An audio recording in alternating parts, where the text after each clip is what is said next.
Thevarajah and Riordan. May it please your lordships, I appear on behalf of the appellants in this matter with Miranda Butler. My learned friend, Mr. Stephen Smith, QC, appears on behalf of the respondent with Mr. James Bailey, who's appeared in this matter throughout in all the applications and hearings below, your lordships. Your lordships, this is the appellant's appeal from an order of the Court of Appeal dated the 12th of December 2013, made at an expedited appeal hearing on that occasion, and from their reasons given in their subsequent judgment handed down on the 16th of January 2014. That decision allowed the respondent's appeal from the order below of Deputy High Court Judge Andrew Sutcliffe, dated the 11th of October 2013, granting relief from sanction under CPR 3.8, 3.9, arising from the unless order of Henderson J, dated the 21st of June 2013. Notably, as your lordships will appreciate, the order of the deputy judge was made on a second application for relief from sanction, a first protective application for relief from sanction having been made and heard by Hilliard J, the vacation judge, on the 9th of August 2013. So, your lordship, the effect of the Court of Appeal decision was therefore to reinstate the decision of the effect of Henderson J's unless order, debarring the appellants from defending the claim against them and striking out their defence, your lordship. The appellants seek to reverse the effect of the Court of Appeal's decision because, your lordship, there is at the heart of this appeal a substantial property dispute between the parties. Your lordship, as well as can take the facts of that property dispute from the pleadings. And yes, if it helps, we have had the opportunity of reading the judgments, looking at the pleadings and reading the written cases and agreed statement. Your lordship. So we have the background. Thank you very much. Your lordship, I'm obliged. Your lordship, the appellant's, in that case, your lordship, the appellant's case can be reduced to four main propositions, yes, with reference to the agreed statement of facts and the issues. No, you very helpfully set them out in your written case. Thank you. Your lordship, yes, there is the first issue, 1.1. Two sub-issues there, yes. Well, that's right, your lordship. Although they are separate, and the yes. separate and 1.2 is an alternative to the first issue. The first issue is the primary issue.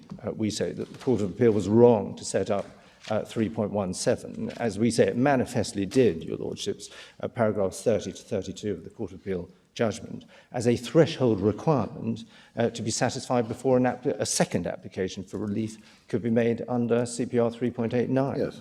And that a second application can be made, provided, your lordship, not an abusive process, in as much as provided it is not an exact repeat of the previous application for relief.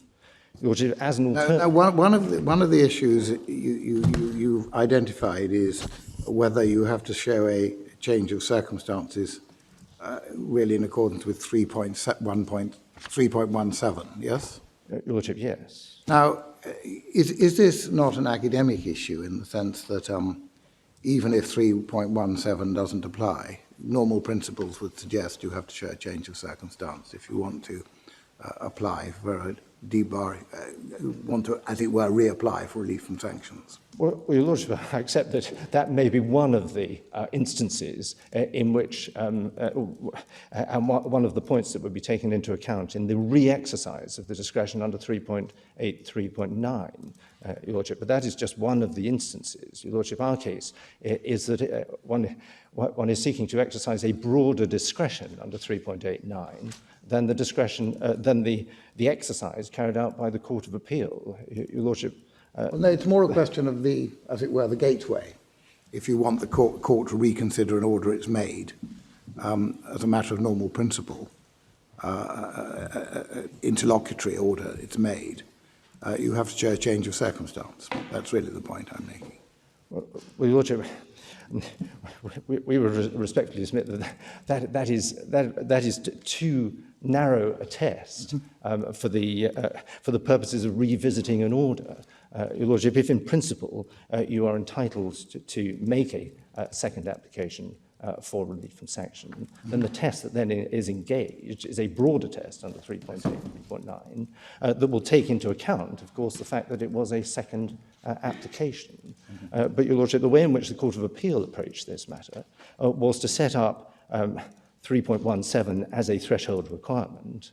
It was then to look simply at the material change of circumstance as a single test, and then to decide that late compliance with the unless order could not amount to a material change of circumstance. If the court, discussing this with Lord Hodgett, I think it's the same north of the border. If the court makes an interlocutory injunction or refuses an interlocutory injunction, or its equivalent in Scotland, then a party it wishes, as it were, the refusal or the grant to be reconsidered has to show a change of circumstance before the court will entertain it. Why is it different on this? Well, Your Lordship, what the party has to do in a second interlocutory application is really satisfy the court that the application is different from the application that was made previously. Right. And Your Lordship, that can arise in different ways. That can arise on the basis of different evidence or new evidence or new argument that wasn't available on the previous occasion. Your Lordship, it isn't a simple straitjacket of material change in circumstances, which is how the Court of Appeal approached the matter. Your Lordship, it is a broader test. And once one has established that the second interlocutory application is not an abuse because it isn't an exact repeat. But what's the difference between having to establish that it's different and having to establish that there's a material change of circumstances? Well, I think the difference is you think if there's a new argument that wasn't advanced last time but someone's dreamt up this time, you can advance it on exactly the same circumstances. I wonder if that's right.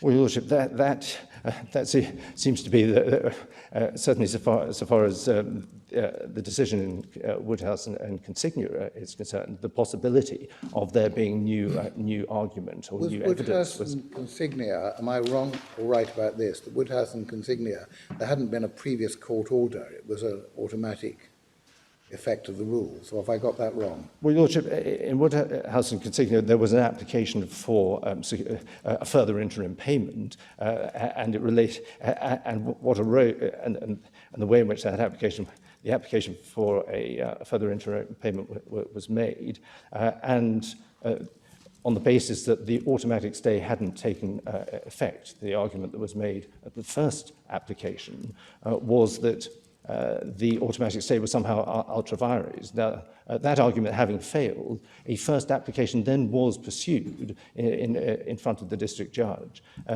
for relief from sanction. He dismissed that on the basis that there was no evidence that had been filed in support.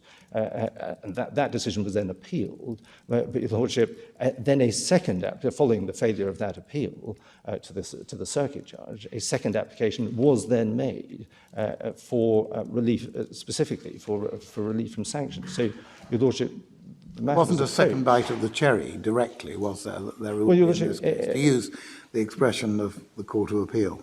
Well, Your Lordship, in my submission, quite clearly, there was a second bite of the cherry, because there had been a first application, albeit pursued as a rearguard action in front of the district judge. It's the facts of Stelio in that case. Yes, Stelio, exactly. Your Lordship, there had been a first application for relief. Then there was expressly a second application for relief, and that decision was what was appealed. So when the Court of Appeal instead considered the issues of principle, as Your Lordships will see from the relevant paragraphs at the beginning of paragraph 55, I think, Your Lordship, they say this. They framed their conclusions on the basis that there had been a second application. That's how they begin, Your Lordship.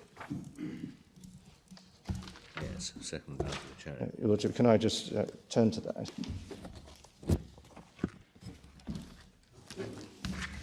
Lordship, yes. The application of the 8th of November, and Your Lordship, that was the second. Well, which page are we looking at? Your Lordship, page 546. Yep. Yes, E546, Your Lordship. Sorry, 546 what? Authorities. The authorities, volume 1, Your Lordship.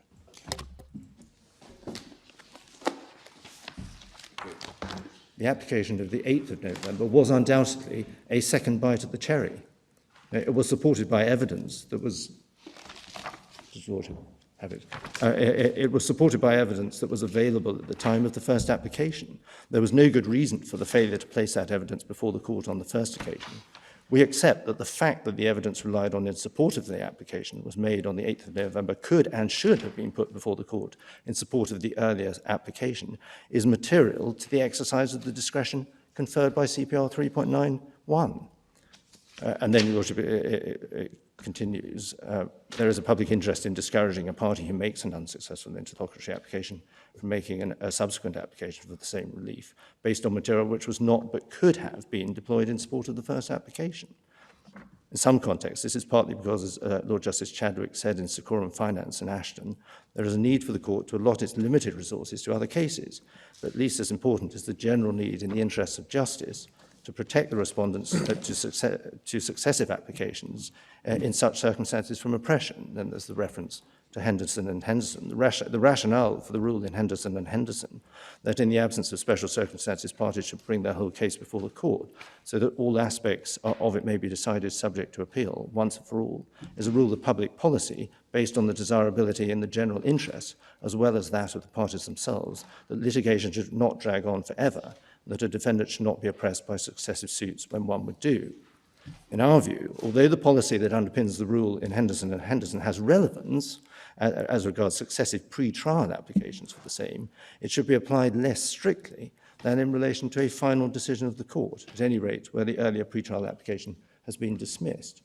To take an example, suppose an application for summary judgment in a substantial part, and then it sets out an example, and a powerful example in our submission, in relation to CPR 24. Suppose a first application is dismissed and the unsuccessful party then makes a second application based on material that was available at the time of the first application, but which through incompetence was not deployed at that time. The new material makes the case for summary judgment unanswerable on the merits. In so extreme a case, it could not be right to dismiss the second application solely because it was a second bite at the cherry. In those circumstances, the overriding objective dealing with cases justly, having regard to the various factors mentioned in the overriding objective, would surely demand the second application should succeed and that the proceedings be disposed of summarily. In such a case, the failure to deploy the new material at the time of the first application can properly and proportionately be reflected by suitable orders for costs and, if appropriate, interest. The judge would, of course, be perfectly entitled to dismiss the second application without ceremony unless it could be speedily and categorically demonstrated that the new material, in order new material rather than material change of circumstance, was indeed conclusive of the case. In the present case, it's clear that both the district judge and the judge considered that the fact that the application of the 8th of November was the second bite of the cherry was decisive. In our view, they were wrong to do so. Can I just ask where we go on this case, just so that I get it in my head clearly?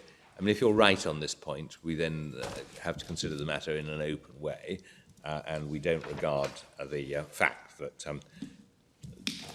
disclosure has now allegedly been made as insufficient because it isn't a material circumstance, a new material circumstance. We accept that it either is or alternatively that that's not the test under 3.9. But that's the only new factor you rely on, isn't it? Well, you say disclosure has been made, and so we then get into the facts, do we, as to whether disclosure has been made? Well, Your Lordship, yes, although there were two other germane findings of fact made by the Deputy Judge. It wasn't just the disclosure. He found also that the appellants had been advised that they had complied with the disclosure order, and then held that it was reasonable for them to have relied on that advice. So there was a second limb, important limb to his findings. He also found that the matter would not have been ready in any event for trial because of the failure of the respondent to comply with their disclosure obligations. That's a less important finding, but he made two primary matters, findings of fact, upon which he then based his exercise of the discretion under 3.8, 3.9. But if we go into the facts and we find that you haven't made full disclosure, that would be a problem, would it, for you? Well, Your Lordship, in my submission, this may not be the proper forum to revisit the facts in those terms. We have to look at the evidence as it is now, don't we? Well, Your Lordship, in my submission, one should take the findings of the judge. Well, why? I mean, you're asking us to look at the matter now and re-exercise the discretion. Well, Your Lordship, or we have to send it back for somebody else to re-exercise it. Well, Your Lordship, I must say I'm not asking Your Lordships to re-exercise the discretion. Yeah, but we can't just take the judge's basis of exercising the discretion, can we? Because that would be stopping at the point where the judge decided, and by definition you're asking us to look at a later point. Well, Your Lordship, The other side say he was wrong on the facts. Well, Your Lordship, yes, they seek to re-argue the We fact. can't grapple that with, we just have to grapple with that. Well, Your Lordship, in my submission, they can't re-argue the facts now. Your Lordship, the Deputy Judge had the evidence that he had before him. He made the findings that he did. But he might be wrong. Well, Your Lordship,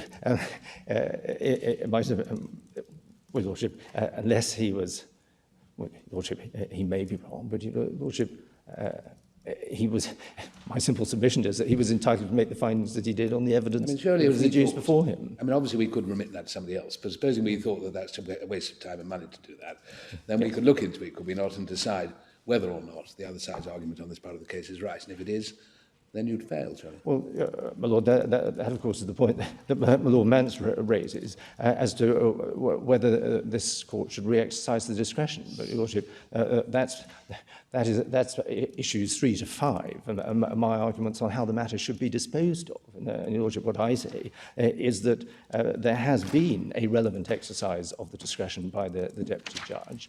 He made the findings that he did on the evidence that was before him at the time. He exercised his discretion, I say, on the right principles. His decision was after the High Court decision in Mitchell, but before the Court of Appeal decision in Mitchell. But Your Lordship, when one looks at his decision, he was plainly applying principles that are consistent and redolent with the decision in Denton. So Your Lordship, he's made the findings of fact. He's exercised his discretion in a proper way. And Your Lordship, we say that decision should be upheld without Your Lordships having to revisit it. In a sense, the problem that arises here is the classic situation where the Court of Appeal has failed to decide a matter which they could have decided. But Your Lordship, they went down this, perhaps because it was an expedited hearing, they went down the single route, which we say was wrong in principle, the 3.17, and they applied this very narrow test of material change of circumstance. And then, well, Your Lordship knows that they didn't regard late compliance as amounting to a material change of circumstance. But we say, and that's issue 2, we say they were wrong about that. Yeah, those are the two principal points of law, whether you need a material change of circumstance and whether your late compliance, if you did comply, was a material change of circumstance. Those are the two issues of principle, aren't they? Well, Your Lordship, two main issues of principle. Well, Your Lordship, in my submission, that the first issue of principle is whether one should go down 3.17 at all, or whether one should say, in principle, a second application under 3.89 is available. One then comes to that second application, and one looks at the matter in the round, in accordance with the principles that apply to any application under 3.8, 3.9. And that can take into account, as the Deputy Judge did, further findings of fact based on the evidence that is then arraigned before or available to him. So, Your Lordship, even if the evidence was available to the person making the application the first time he or she made it. Well, Your Lordship, that was the case in Woodhouse and Insignia. But Your Lordship, in my submission, I don't need to go quite that far because, Your Lordship, on the 9th of August, the whole point about reliance on the legal advice wouldn't. That issue hadn't arisen because, of course, the appellants went into that application believing that they had complied with the order. They made a protective cross-application for relief. But Your Lordships, they wouldn't have raised the issue that the advice that they had been given was wrong in advance of that. So to that extent, Your Lordship, I say it wasn't material that would have arisen. It might, in a broad sense, have been material that was available to them, but, Your Lordship, they wouldn't have raised an argument against their own instructing solicitors at that point. And it was only because of the failure of the application on the 9th of August that they realised that they had been ill-advised by the legal team, and that's when they replaced their legal team, prepared the further evidence, Your Lordships, and made the second application, leading to the findings which the Deputy Judge made, which we say he was perfectly entitled to make. So, Your Lordship, I'm not sure how far at the moment the facts are in front of us. They certainly seem to be raised in the respondent's case, but well, Your Lordship, that is one of the difficulties, and it forms part of my argument as to how, in support of our principal proposition, that this court should adopt the decision taken by the Deputy Judge, because there has been no other relevant exercise of the discretion under 3.8, 3.9. The Court of Appeal avowedly did not make a decision under 3.8, 3.9. So, but part of the argument, Your Lordships, is that the material, and it was voluminous, one sees from the judgment of the Deputy Judge that there was a 30... Was the point that the other side are now taken before the Court of Appeal on the facts? Your Lordship, My impression is that it was taken before the Court of Appeal, but the Court of Appeal didn't determine it because they'd already determined it on another point, which they thought was sufficient to determine the application. So the point is in play. Well, so we either decide it for ourselves or we remit it to somebody else. You can't possibly win on it. it's one of the questions raised by the agreed statement of facts and issues. Yes, that's right. So, yes. but when was in play, order for that's when was this additional bank statement by account? Powell, So we must decide whether we should play it or not. I beg my Lord Mance's I'm sorry, I was questioning. When was this additional bank account, the Hong Kong and Shanghai Bank details obtained? They were obtained by order from another judge, weren't they? Your Lordship, that's right. They were obtained not through you, but an order against Hong Kong and Shanghai Bank. Your Lordship, that's right, under a Norwich Pharmacal application that has been subsequently made. But, Your Lordship, the point about that account, and that was dealt with in the evidence before Deputy Judge Sutcliffe, the Lords. Yes, but you didn't actually get the documents themselves and the Norwich Pharmacal order were when? It's probably in the Your Lordship, I can chronology. Take that from the chronology, Your Lordship. I'll just go to the core bundle.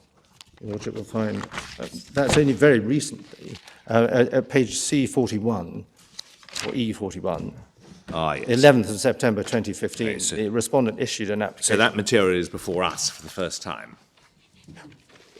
Well, It wasn't before the Court of Appeal.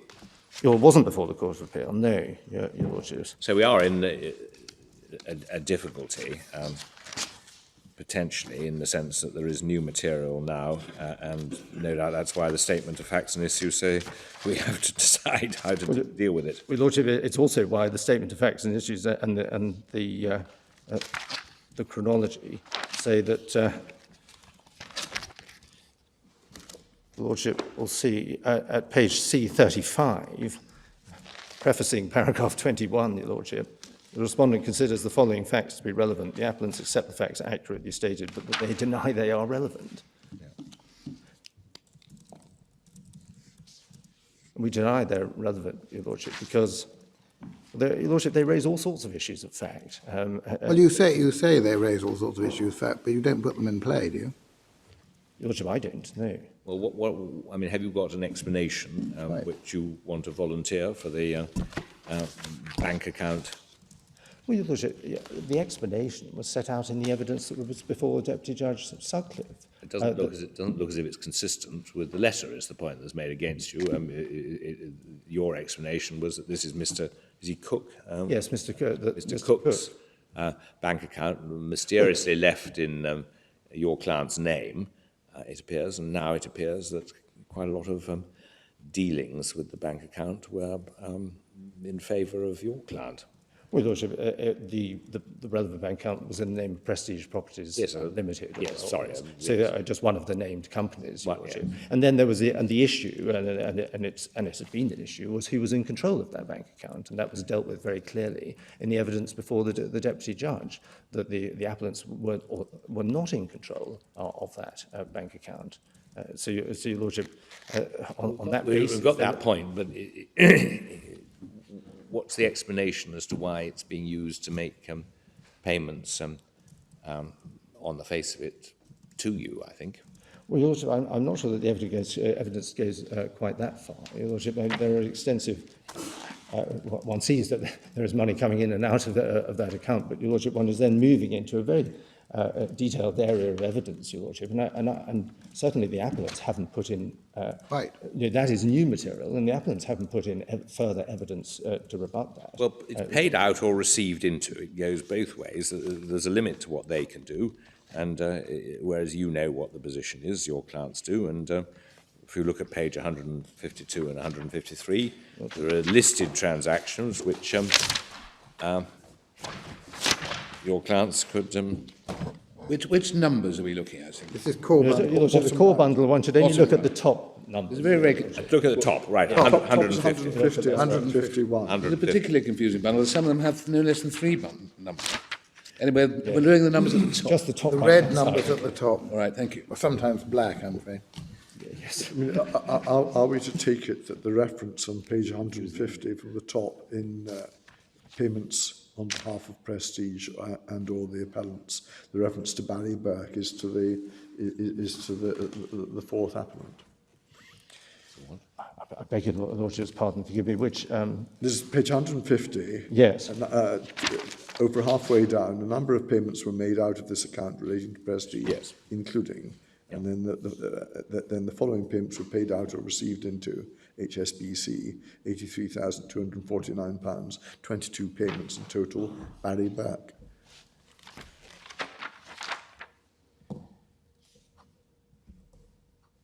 It hardly suggests that this isn't a bank account over which the appellants had no interest, or in respect of which they had no interest. Well, Your Lordship, And look at the top of the page, nearly £553,000 has been received into the account from a chinner,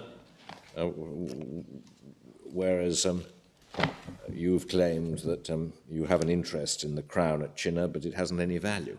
It seems to be producing quite a lot of cash flow anyway, and so on. Well, Your Lordship, standing here without evidence to answer those specific matters, Your Lordship, I'm not in a position to explain exactly what those payments relate, or whether they do indeed relate to the appellants, or what, if any, interest they may have in them, Your Lordships. Well, you've had the case of the other side. You knew this point was being raised because that was agreed over a month ago, and on the 14th of October, and you've had the case from the other side from the 28th of October, which raises this sort of point. Well, Your Lordship, yes, but it raises the point on the basis of further evidence, Your Lordship, for which Your Lordship, one goes back to the notice of objection that there's no suggestion of a cross appeal in terms of in this regard. Your Lordship, there's been no application for new evidence to be adduced before Your Lordships in relation to this, and Your Lordship on that basis. But this is new evidence, isn't it? Well, Your Lordship, yes, it would be, of course, Your Lordship, yes. It is new. It is new evidence. Are you saying that no court should consider it? Well, Lordship, If one bound you're free, or what? Your Lordship, well, Lordship, I mean, if these it is seem to be considered, directly relevant questions of fact on the very points which arise in this case. It might not, the case might not have been properly prepared. It may appear, especially by you, but before us. But somebody ought to be considered, not allowing you to sail off into the sunset, as it were, without the points being considered at all. well, Your Lordship, not quite sure the sailing off into the sunset, but Your Lordship, in our submission, well, it moves matters on in terms of the timeline, Your Lordship. That's of course right. The deputy judge exercised the discretion that he did on the basis of the evidence that both parties had put in respect of the disclosure that was required under the unless order. And Your Lordship, on the basis of the evidence that both parties had adduced, and specifically the evidence of the Yes, but on the face of it, these are documents which you should have disclosed, and now they've been disclosed, all the more so. And for you to say that we act on the basis on which the judge exercised his discretion, when on the face of it, the material now available shows that you failed to disclose matters which you should have disclosed would be wrong. They could well apply, if we did so, they could then well apply to set that decision aside on the basis that it was reached without reference to subsequently discovered material evidence. Well, Your Lordship, that, of course, would be a first instance application on which we would be able to serve our own evidence explaining. Well, maybe on the highest you can put this case. It has to go back for another hearing, hopefully not over 4.5 days at first instance.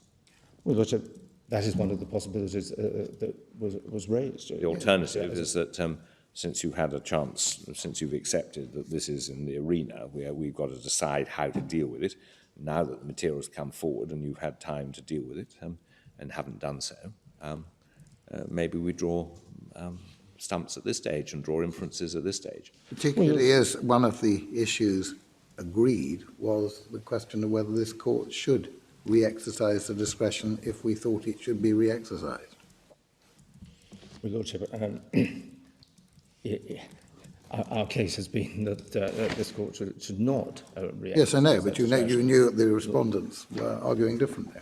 Well, Lordship, if this court were to exercise its discretion, then re-exercise the discretion, or indeed exercise it for the first time, the Court of Appeal not having done so, nor had this material before it, then, Your Lordship, I would certainly submit that the appellant should be given the opportunity to answer the matters that are raised in that. But, Your Lordship, it is the case that there's no respondent's notice or indication in the notice of objection that the...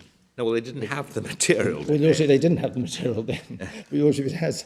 Well, Your Lordship will see the date of it, the 22nd of October. Your Lordship didn't see extensive material. But there was there's been no application to adduce further evidence before Your Lordships. Well, it's gone into the bundle without objection, it would seem. Well, Your Lordship, it went into the bundle as part of, as an appendix to the respondent's statement of case, Your Lordship. That's how these documents came into the bundle. So, Your Lordship, it certainly hasn't been dealt with in any proper or formal way. There has been very recently a fourth witness statement which has been sent saying we are going to rely upon the material in this letter. But, Your Lordship, that was only very recent. Would you accept, as the Court of Appeal proceeded on a basis that was right, even if you take the point you do that Stelio was rightly decided, as set out in the judgment of the court in paragraphs 24 and 25, page 167 at the top right, where, quoting from both Court of Appeal in the earlier case of Collier and Williams and in Tibbles, that it's most clearly set out, I think, by Lord Justice Ricks over the page at 168 in little 2. The case is all warned against an attempt at exhaustive definition of the circumstance which a principal exercise of discretion may arise. Subject to that, however, the jurisprudence has laid down firm guidance that the primary circumstance of discretion may in principle be appropriately exercised, namely only A, where there's been a material change of circumstances since the order was made, or B, where the facts on which the original decision was made were innocently or otherwise misstated. Do you accept that as a proposition of law? Well, Your Lordship, that's issue 1 too. Yes, yes. I don't. Well, it isn't. I think it's issue. Well, Your Lordship, I accept the correctness of Tibbles as an authority, but Your Lordship, what I say about it is that the Court of Appeal has wrongly applied Tibbles, because what they have done is to treat the examples given of the most that normally exercised, whether the discretion might normally be exercised. They have treated those exactly as a statute. They've only gone down. What was the reason for departing from the normal principle subject? Well, Your Lordship, it's not, it's not a question of departing Because if you accept from the normal that, principle. if you accept that, well, that's what Lord Justice Ricks is saying. That's the normal approach. What I'm asking you is why the normal approach would not be appropriate in this case. Well, Your Lordship, if I just turn up Tibbles. Well, I'm looking at the principles he applies, not the decision. Yes. And what I want to know is if you accept those principles, Well, Your Lordship, the why point is this an exceptional case that doesn't justify application of those principles? Well, Your Lordship, my submission, the statement of principle in Tibbles, if Your Lordship will bear with me just one moment. In Tibbles itself, it's in paragraph 39 that the quotation is to be found. Tibbles, sorry. 875, Your Lordship, I'm right. Yes.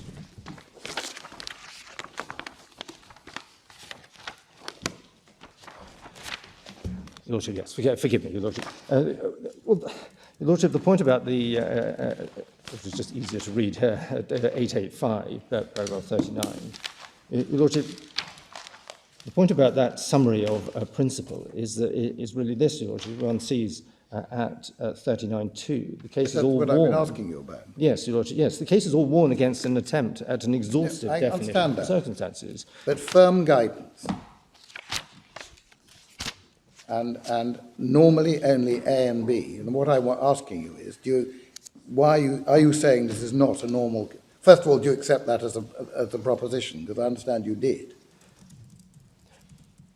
Well, Your Lordship, as examples, normally, but Your Lordship, the primary circumstances Right. in which the discretion may be exercised, a matter of principle, or namely normally. Yes. And Your Lordship, the point about... Why is this not a normal case? What makes it exceptional in your client's favour? Well, Your Lordship, in terms of the test under 3.17, Your Lordship... No, I'm asking you on the Lord Justice Ricks test, assuming in your favour that 3.17 doesn't apply.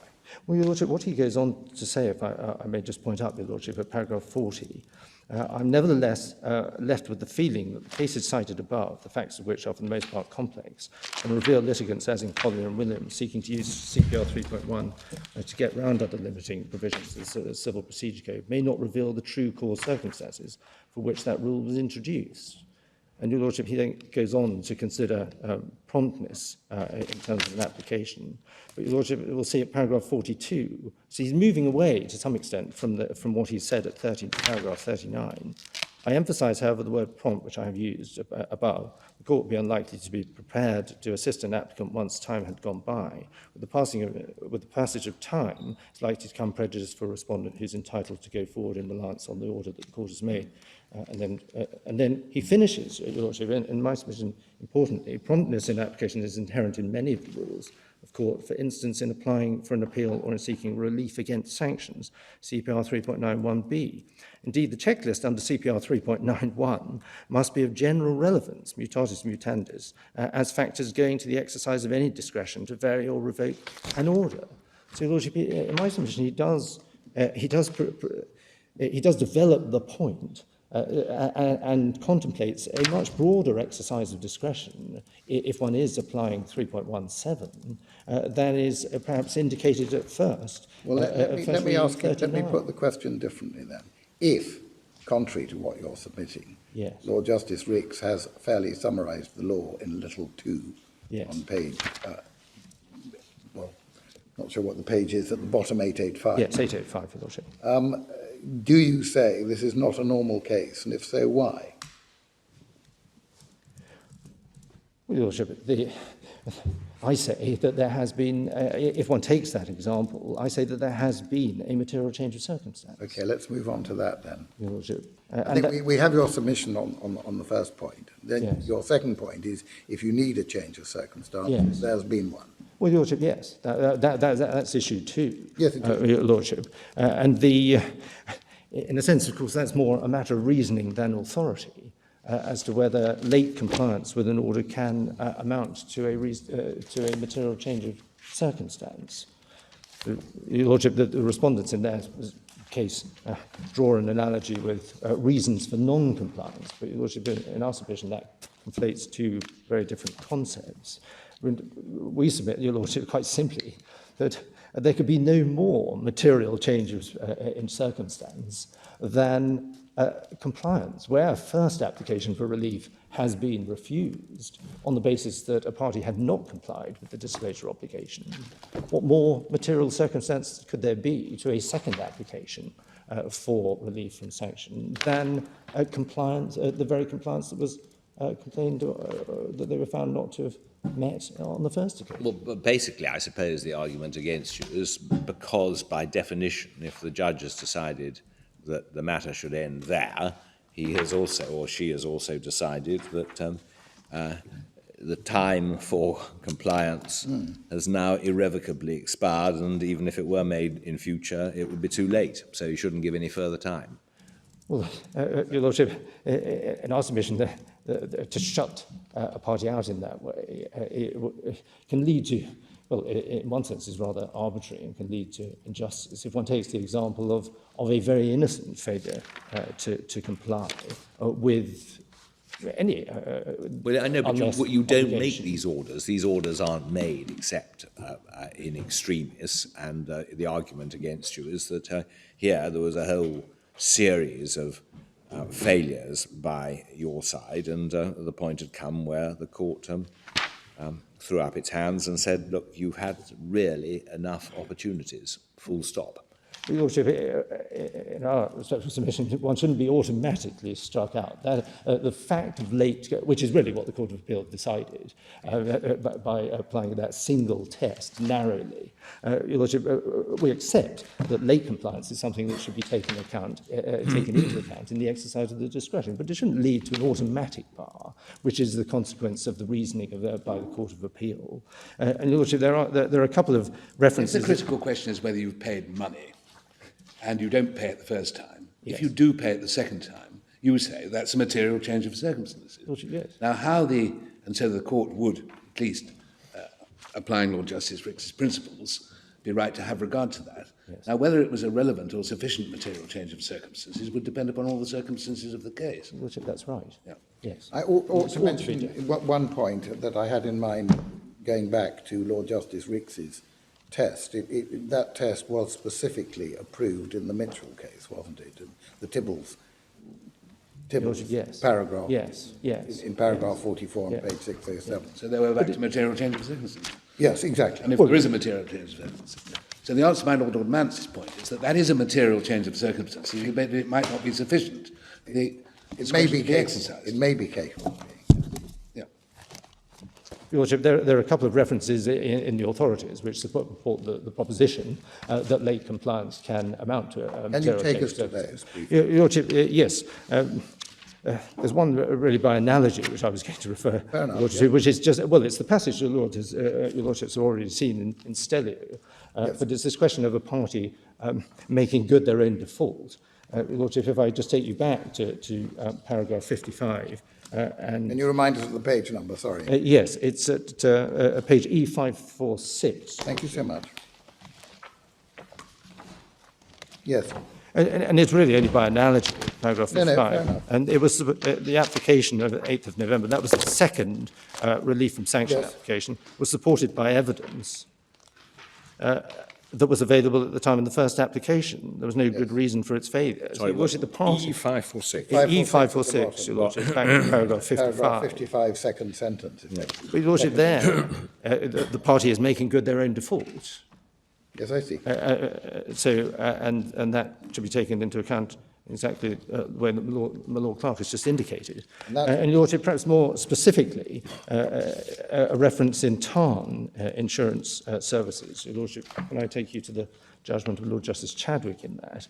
That's at 834 in the same bundle, Your Lordship. 834, Your Lordship, yeah. tab 17, is it? Yeah. Yes. Yes, thank you. So there, Lord Justice Chadwick is considering the exercise of the discretion under 3.9. And that was a case where the party in default was stubbornly in default and refusing to comply. So that's why the issue of material change of circumstance arose Paragraph? in terms of the argument. Your Lordship, paragraphs 81 to 82. Yep. And it's only, Your Lordship, inferential support for the proposition, but Your Lordship, at the end of paragraph 81, you'll see, or just picking up the judgment, he was satisfied that continued non-compliance should attract the sanction that Mr. Kirby be debarred from defending the claim against him. As I have said, his orders of the 8th of April and 16th of April were not challenged unless there had been some material change in circumstance between the 16th of April and the 2nd of July 2008, or some good reason to excuse continued non-compliance. Evans' loan order of the 16th of 2008 should be allowed to take effect. That was the unless order. There was no material change in circumstances. I would not rule out the possibility that there will be cases in which, between the date that the unless order was made and the date the court has to consider relief from sanction, it has become clear that the prospects of a successful defence to the claim were very much stronger than had been thought. That's a change of circumstance. Well, it goes on. But it goes on. The point you make is Yes. the following. But there was Sentence. nothing in the present case to suggest that Mr. Yes. Kirby had made any. That's really the sentence. Yes, and Yes, there I see. will be cases where there is a good reason to excuse non-compliance, or where there is a good reason to think that a short extension of time will lead to compliance. So it's really that last phrase that contemplates late compliance as amounting to a material change of But it circumstance. was pure obiter. Your Lordship. But it's a perfectly fair point to rely on it, yes. Yeah, so we've dealt with the question of change of circumstances, both in the sense of whether you need it in principle and whether you have it in this case. We've looked at the question of whether we should exercise our discretion, the discretion ourselves, if we think the court below went wrong. Yeah. Is there anything else you want to say on those issues? Your Lordship, really to point out the fact that the Court of Appeal didn't re-exercise the discretion. No, we have that Your point. Lordship. They basically said you hadn't got Yeah. through the gateway, end of story. And even though they might have been rude about the Deputy Judge's determination, it wasn't a Well, the fact he took 4.5 days isn't relevant to the well, exercise. it can't preclude the grant of Understand relief, that. Your Lordship. Understand that. Maybe a bit surprising, but it's not the point. Yeah. Absolutely, Your Lordship. Your Lordship, I thought are there any other points? Because we've been very accommodating to us as we put things to you, but there may be other points you want to make that we've prevented you from making, or Your Lordship, I think we've covered the ground, if I may. if you want to take a second look, you're welcome to do so.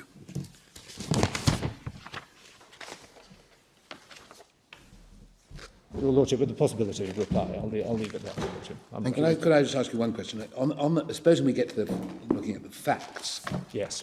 your primary position is what, that we should have nothing to do with it? Your Or that we should, well, point one is we should have nothing to do with Yes. it, which seems rather far-fetched to me. Alternatively, we should remit it, or we should decide it ourselves. Well, Your Lordship, however it's determined, it should be Or we should give determined you on... another opportunity to put some material in. Well, Your Lordship, however it's determined, it should be determined on full evidence, not in the way that it appears before Your Lordships. Where do we deal with the, where does the judge deal with the point about the trial date not being affected? I found where he deals with the reliance on solicitors. It's paragraph 29 and 35. Well, Your Lordship, forgive me, I am in the court bundle. It is a little bit further on. I think it may be paragraph 58, Your Lordship. I'm not sure.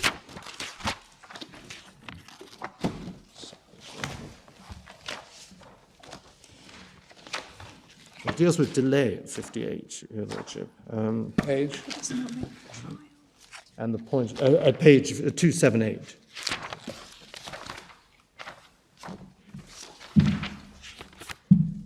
Ah, yes, yes. Your Lordship, yes. Yep. What's paragraph 58, is it? It's not very... Paragraph 58 really emphasises the fact that the action hadn't been going for very long. Yeah, it's not quite the same point. It's not the point. Well, maybe the last sentence of paragraph 58. Yes. Your Lordship will understand that the application took the place of the disposal hearing, because it would always be the case that court time would have needed to be found to hit. How did it manage to take 4.5 Well, days? Your Lordship, I think the figure, learned friend Mr. Bailey may be able to explain this better than myself, but I think, Your Lordship, there were 2 days of argument, and then there was possibly a hiatus before the Deputy Judge then handed down his decision. So, Your Lordship, I'm not sure that it was a continuous 4.25 or 4.5 days. No. I see. Your Lordship, I didn't appear below. Yes. No. Anything else? No. Thank you very much indeed, Mr. Lepman. Thank you. It's paragraph 49 is the reference that you were looking for. The fact that the claimant has not given disclosure in compliance with CPR 31 means that this case is not in any event ready for trial. Your Lordship, yes, in terms of preparedness for trial, yes. Yeah, a matter I take into account, yes. Yeah. I think that was the passage you were looking for. Obliged, Your Lordship. Mr. Smith.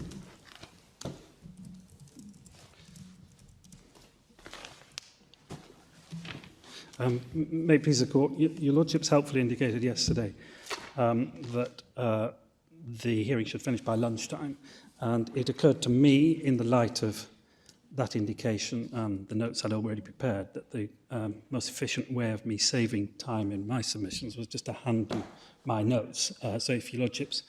Whichever way you like to do it, Mr. Lepman has dealt with it in less than the 65. He has, yes. Well, No doubt you can do the same. yes, I'll endeavour to do the same, although we do submit, I can hand up my notes, that we do need to look at some of the facts which... Can we get the principles? We may have to look at the facts, I accept, but essentially this court's here to decide principles. Yes. Well,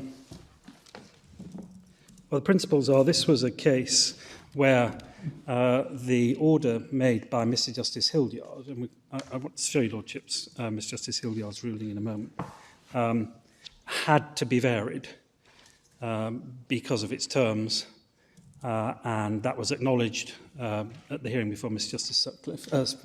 Sutcliffe, and that meant that the application had to be viewed under 3.17.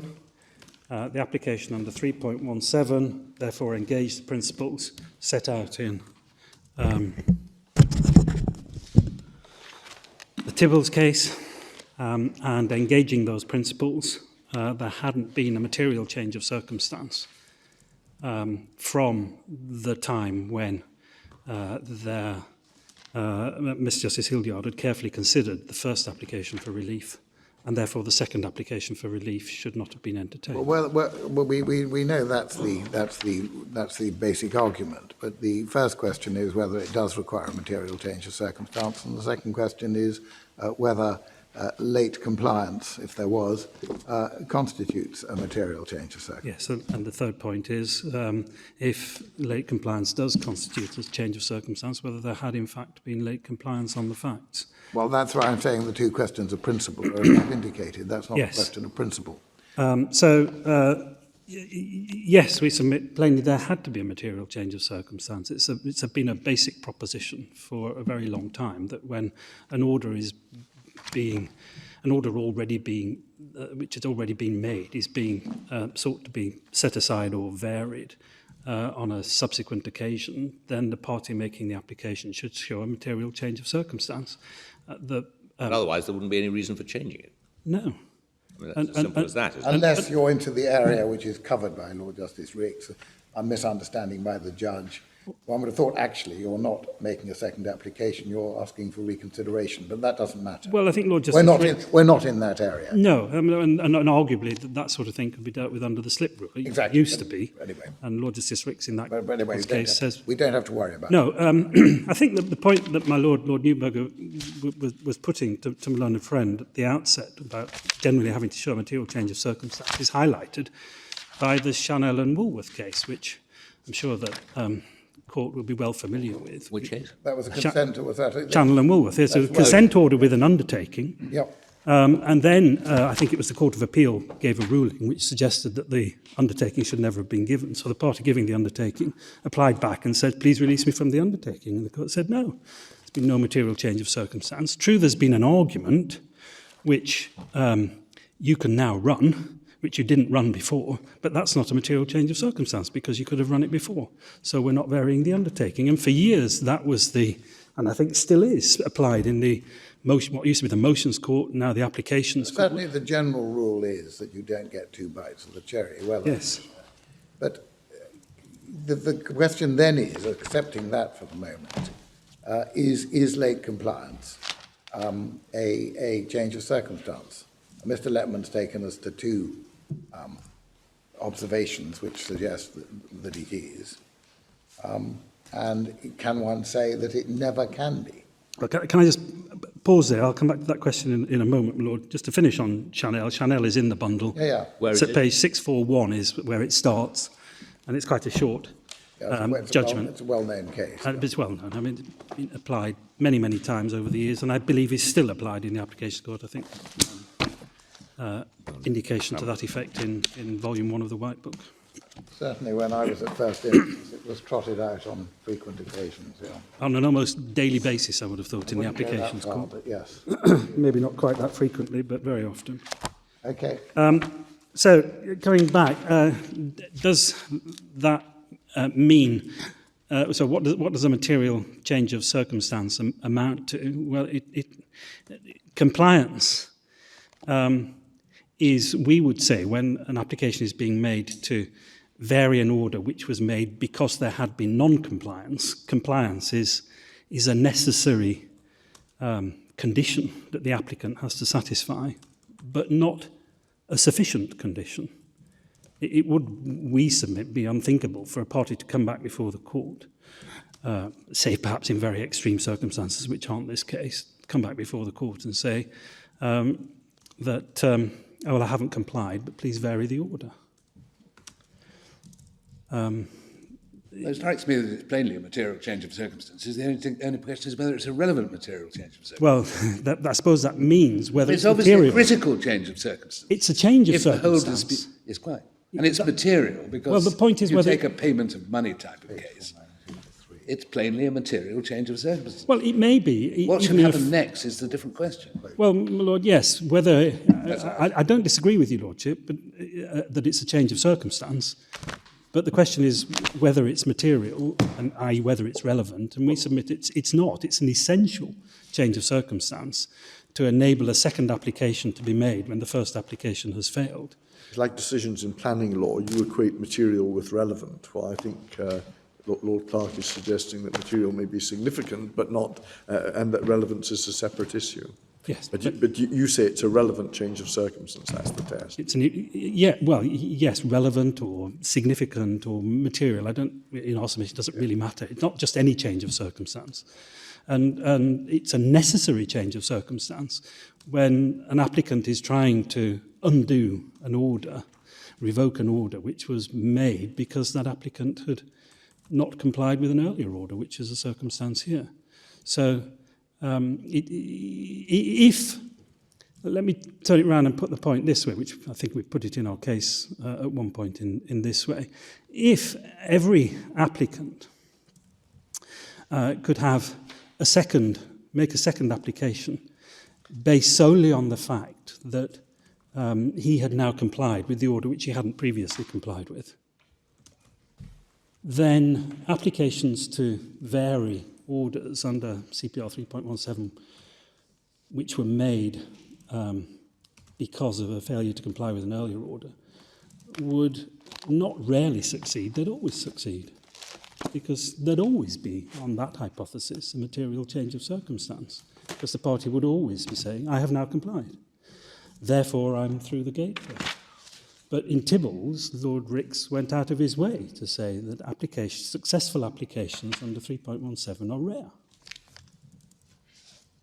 So it can't be, in our respectful submission, that any change of circumstance or any late compliance can amount to a sufficiently material, sufficiently significant, however one puts it, change of circumstance to allow the applicant to get through the Tibbles Gateway and then move into the question of the exercise of the discretion generally under Rule 3.9. It has to be something much more important than that. And these applicants have nothing else apart from their suggestion, or their submission, that they have now belatedly complied. So we do say that late compliance, whilst it's a necessary part of satisfaction of the Tibbles test, is not a sufficient in its own satisfaction. Now, on the question, which is where I was going to start, so if I may, I'll go briefly back to the beginning of my notes, which is whether there has been compliance. The court needs to be aware of the terms of the freezing order, which are in the core bundle at page 185. Again, I'm using the number in the top right-hand corner, Right. I hope. So it begins at page 185. Yeah, what is it? Which paragraph do you rely on? You need paragraph 4, Right. which is the freezing injunction. That's freezing, yep. And specifically, Yep. paragraphs 8, we've got them in the note, 8.1, 8.2, E and F, and 8.3 on pages 189 and 190. 8.1, 8.2, E and F. Yes. And 8.3 on page 190. Yep. Because that's the one that requires financial disclosure. And financial disclosure in 8.3 specifically refers to assets and liabilities, including bank accounts, held by Prestige Properties Limited. Right. Now, there was very good reason why that disclosure provision should have been extended in the way it was. It's an example of the flexible principle, which is referred to in the recent Ablyazov decision of this court. Do you need all the reasons, or do you just need the fact the order was made? You need the fact that the order was made against Prestige. No, we have that, yes. Yes. Okay. So from the very beginning, that is back in May of this year, the obligation was to provide statements on all Prestige Properties accounts. Yeah, we have that, yeah. And it wasn't done. And even now, they haven't provided statements on the Any HSBC explanation account. why not? The explanation why not, Yep. which has been consistent, they say it's not our account. Mr. Cook's. They say it's an account operated by Mr. Cook. At times they've said, and they said this before Mr. Justice Hildyard, and that's important because this explanation was before Mr. Justice Hildyard as well, and he rejected it.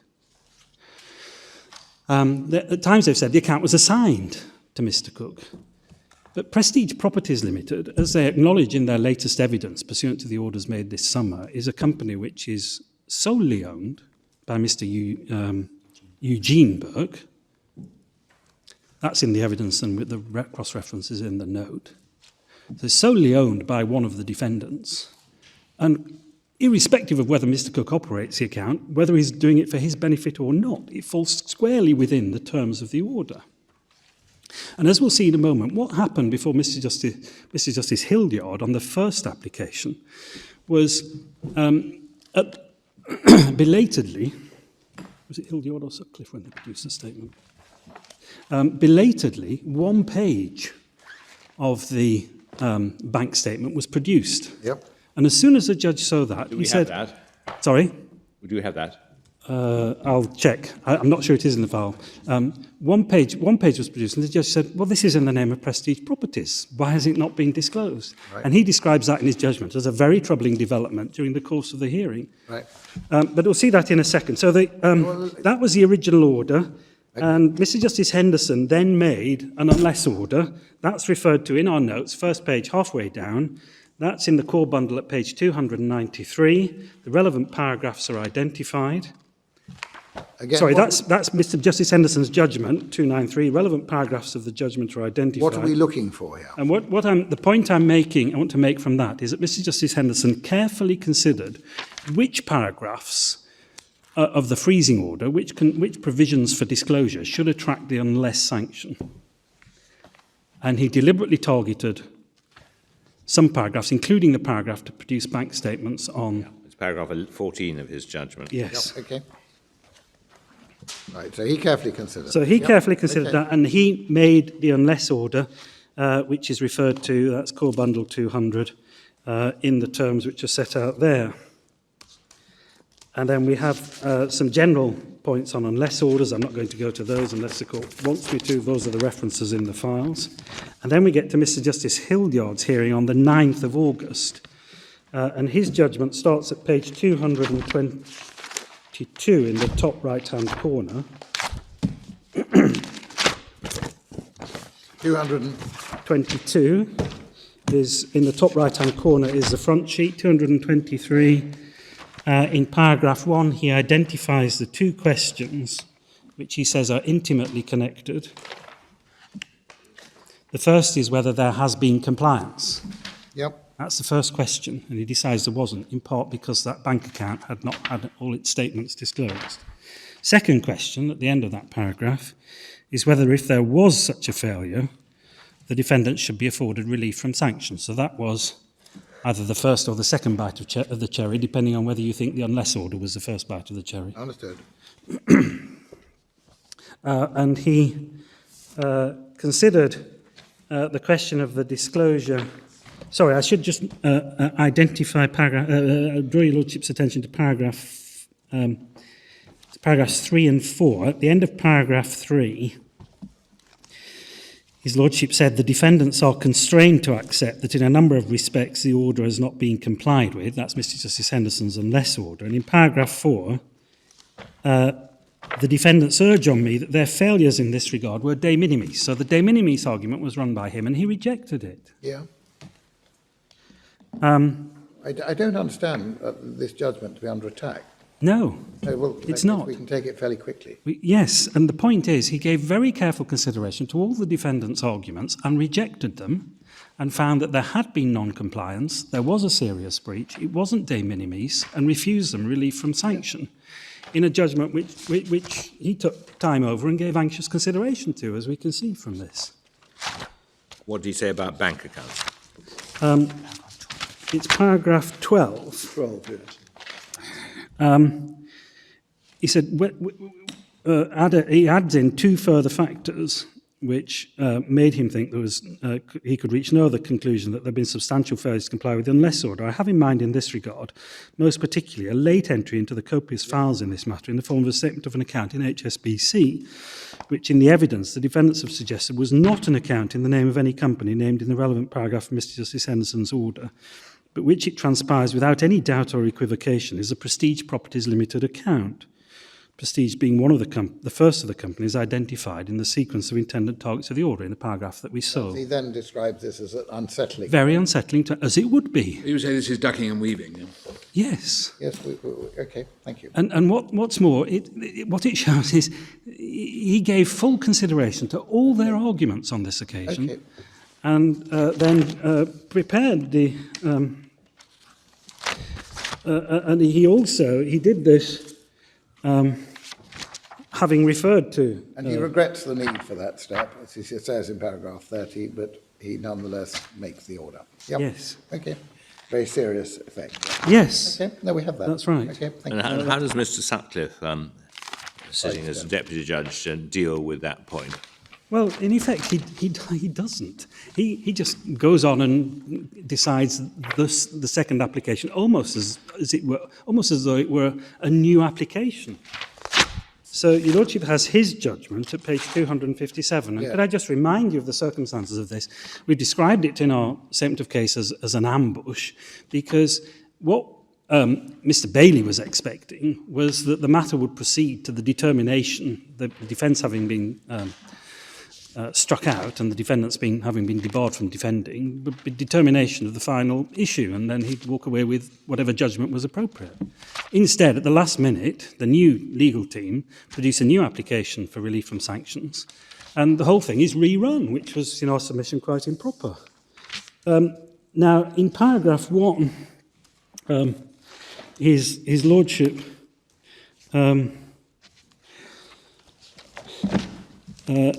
it says that the case has an unusual procedural Sorry, history. what page are you looking at? On page 229 at the top, my lord.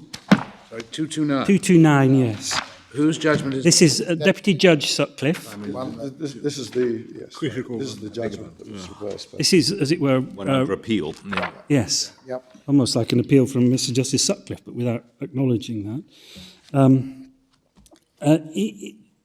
He recounts some of the history, and halfway down that first paragraph, he says that first and foremost, what the applicants are seeking is relief from the sanction in the order of Mr. Justice Henderson, imposed by the order of Mr. Justice Hildyard, and further directions to trial, without giving, without referring at all to the fact that Mr. Justice Hildyard had gone on and said there shouldn't be relief from sanction.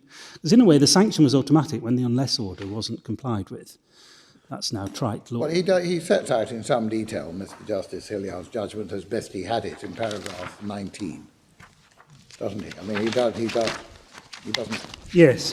One of his problems was that the applicants had not applied for a transcript. Quite. Either Mr. Justice Henderson's judgment or Mr. Justice or Mr. Justice Hildyard's judgment.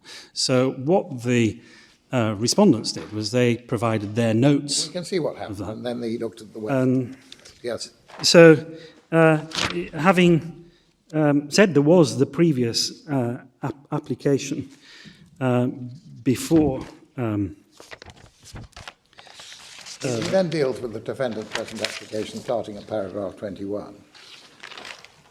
Yes, paragraph 20 we submit understates. That's on page 236. Well, he says what the consequence is. Understates the decision of Mr. Justice Hildyard because. Where do you say he goes wrong?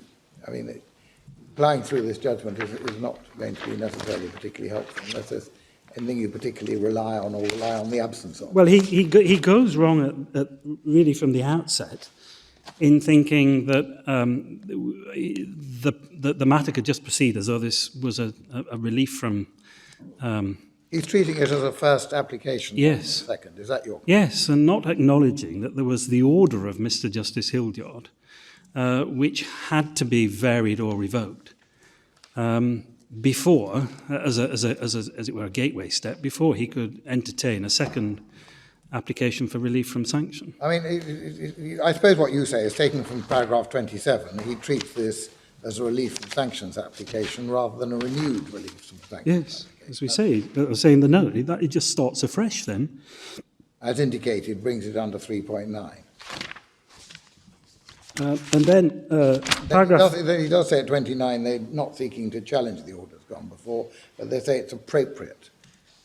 They had to challenge the orders that went before. They had to challenge the Hildyard order in the sense that they had to vary or revoke it. yes, I think we see that at page top right-hand side 208. Yeah. The order, number one of the order is they're granted relief from sanction. Yes. And paragraphs 1, 2 and 3 of the debarring order be set aside. Yes. And it's really, that's why you say 3.1.7 is the gateway. Yes. And this seemed to have been almost common ground at the hearing. Your Lordship may recall the passage we put in our case from the transcript, which is somewhere else, I think, in the files, on page 67 of the core bundle. In paragraph 36 of our case, the exchange between the Deputy Judge and leading counsel for the applicants, where it was acknowledged on both sides that something had to be done about Mr. Justice Hildyard's order because it stood in the way of the new application. Right. So it's very strange in the light of that the Deputy Judge nonetheless thinks, oh, like Your basic point is he treated this as an freestanding application. Yes, and when one stands back and when one looks at the detailed judgment of Mr. Justice Hildyard and the care and attention he gave to it, and then one looks at this, one asks oneself rhetorically, well, why did it happen? What principle justified the applicants in having a fresh go to persuade a judge to reach different conclusions from the conclusions which Mr. Justice Hildyard had reached, not without considerable anguish? I mean, in a sense, his conclusion in paragraph 40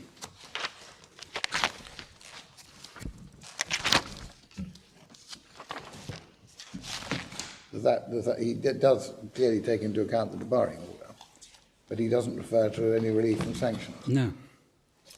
That's right. Just in passing, can I draw attention to paragraph 34 in the light of the points I made on Mr. Justice Hildyard's judgment? Having referred to the evidence of Mr. Cook, which was before Mr. Justice Hildyard, or at least similar evidence was before Mr. Justice Hildyard and he rejected it, the Deputy Judge says, in the circumstances, I conclude that the omission of this evidence, which concerned a bank account, does not amount to a breach of the unless order, and even if it did, in the context of the disclosure provided as a whole, it is de minimis. So you say that's flatly contradictory to what Justice Hildyard's about. This is exactly the sort of vice that the reason why we have rules. You can't say in exceptional circumstances, have another go. And you certainly can't have another go, and you don't put before the second tribunal the reasoned decision of the first tribunal so that the second tribunal can see. Is it said that he didn't have the decision of the first? Or he didn't have the transcript. No, he says he doesn't have the transcript. He says in the middle of paragraph 19. Have you got a copy of the note he had? Yes, an unapproved note prepared by my solicitors. Have we got a copy of that? No, but he does set it out, I think, in large part on the next 2 pages. No, I think that's setting out the Westlaw. Oh, the Westlaw note, yes. No, your Lordship's absolutely right. I'll ask Mr. Bailey whether it's in the files. No, I'm told it's not. I mean, if it's important, we can provide it. But well, no, he does refer, yet another example of non-compliance, if you go about 8 lines down on 236, included a statement of account filed particularly late in evidence suggesting the relation to company had not been later transpired an account held by IP. That was an unsettling turn of events with its impact on the question of relief. That's right. So the note did record to be fair, there's not a express finding, his express finding of de minimis, not being de minimis, but he does deal with it. Yes. He clearly considers it significant. Yeah, okay. No, it was a very unsatisfactory way in which the hearing proceeded, but not when we submit through any fault. Neither side got a transcript. I beg your Lordship's pardon. Neither side got a transcript.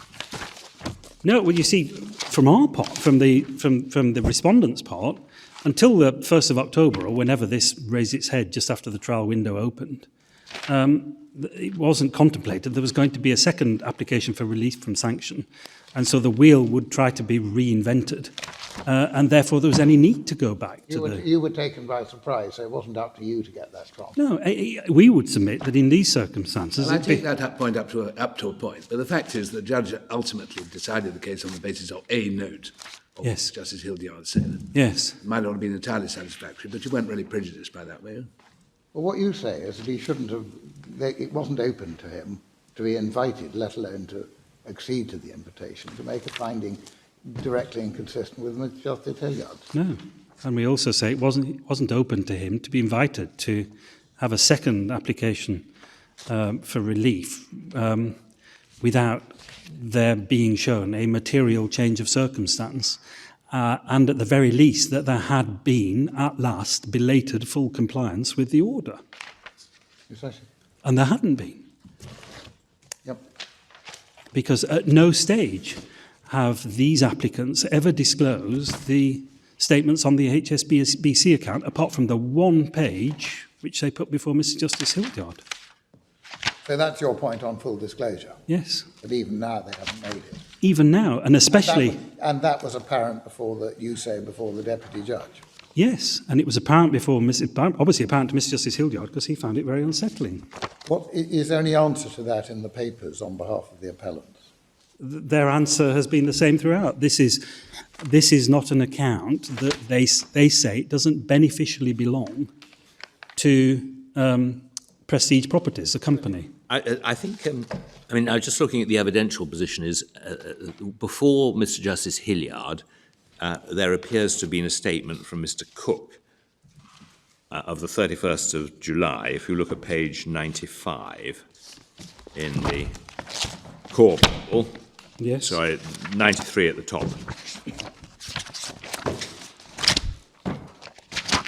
Yes. And the paragraph is paragraph 8. Paragraph 8, yes. Is a relevant one, and he gives the explanation, and he says it's Mr. Barrington Burke who assists with consultancy work undertaken by him, and handles relatively large sums on our behalf in relation to such matters as rental and beer payments, and has been paid from an account labelled Prestige, operated by my company, not associated with defendants. And then he says, I enclose copy statement confirming this account is controlled by me, my company, not defendants. Now, if that's over the page at page 95, it doesn't confirm anything of the sort. No.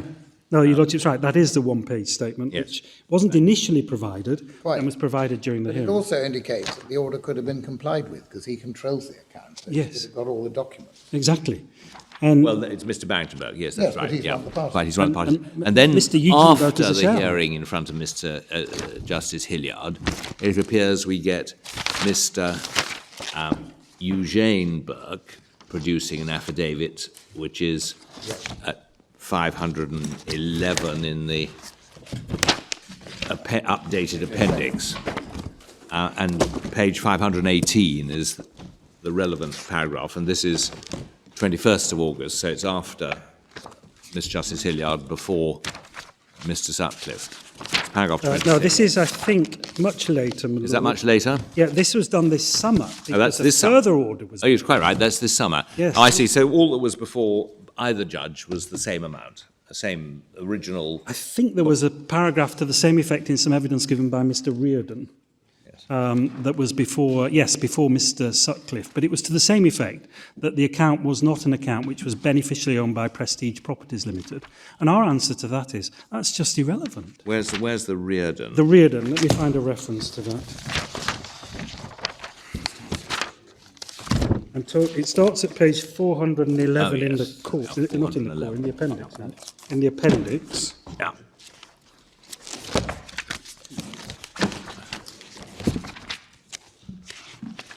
So,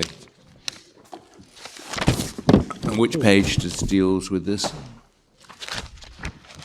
Your Lordship, if I may, I think it's paragraphs 32 to 34, the subject judgment, C240. Oh, I see, in the judgment. Sorry, Where is it? or 240, Where is it? 32. Paragraph what? 32 to 34, On page 420. C240. Ah, so this is the 420. so this is the yes, this is 431. Yes, I see. Yeah. What date is this the affidavit? Is Your Lordship looking at Mr. Riordan's affidavit? It's not 2nd of October 2013, so it accompanied the second application for relief. And the relevant passage is on pages 439 to 440 of the appendix, in paragraph 6125.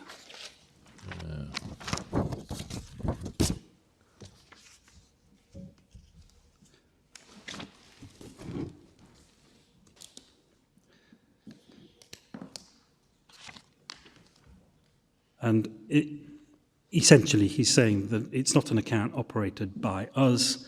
The account was originally operated by the third defendant, but he says it was assigned many years ago to Mr. Cook.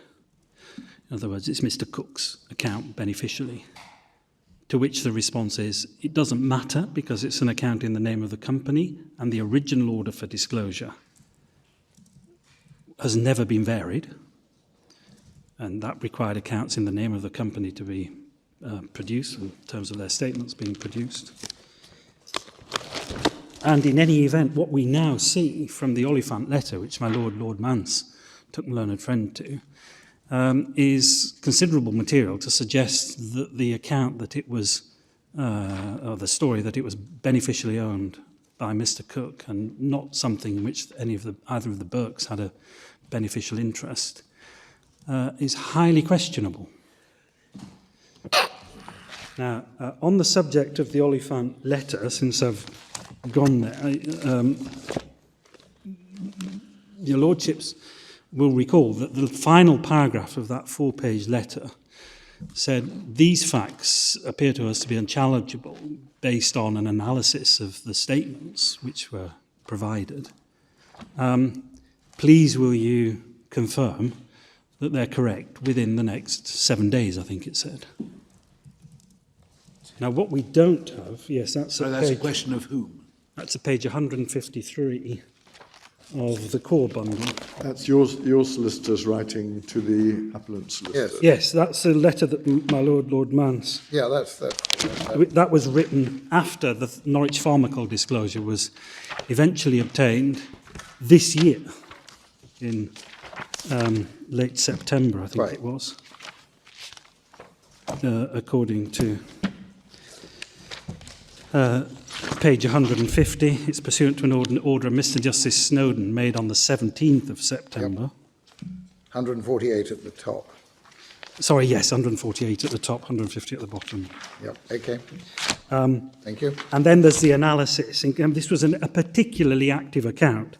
As your Lordships will see from the number of sheets on the account, 361 sheets in under 5 years, about a sheet a week. So there's a lot of transactions on this account, and a lot of money going through it, including money which seems to have gone to or in the direction of... What's being said is that it's unfair for you to rely on this because it's come up later. There's no application for you to deal with it. Yes. And if you are entitled to rely on it, we are... they should be entitled to a reply to it. And it's only a letter. Yes. What do you say to all that?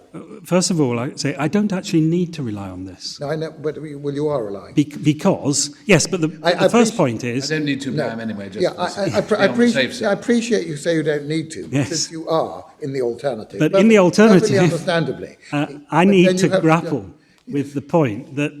So you get the prejudice of relying upon it while saying or not relying on it. no, I am relying on it. You're relying on it if necessary. Yes. I understand that, but my question to you is, if you're relying on it, That was how the do you point. deal with the point? That was the point of the last paragraph.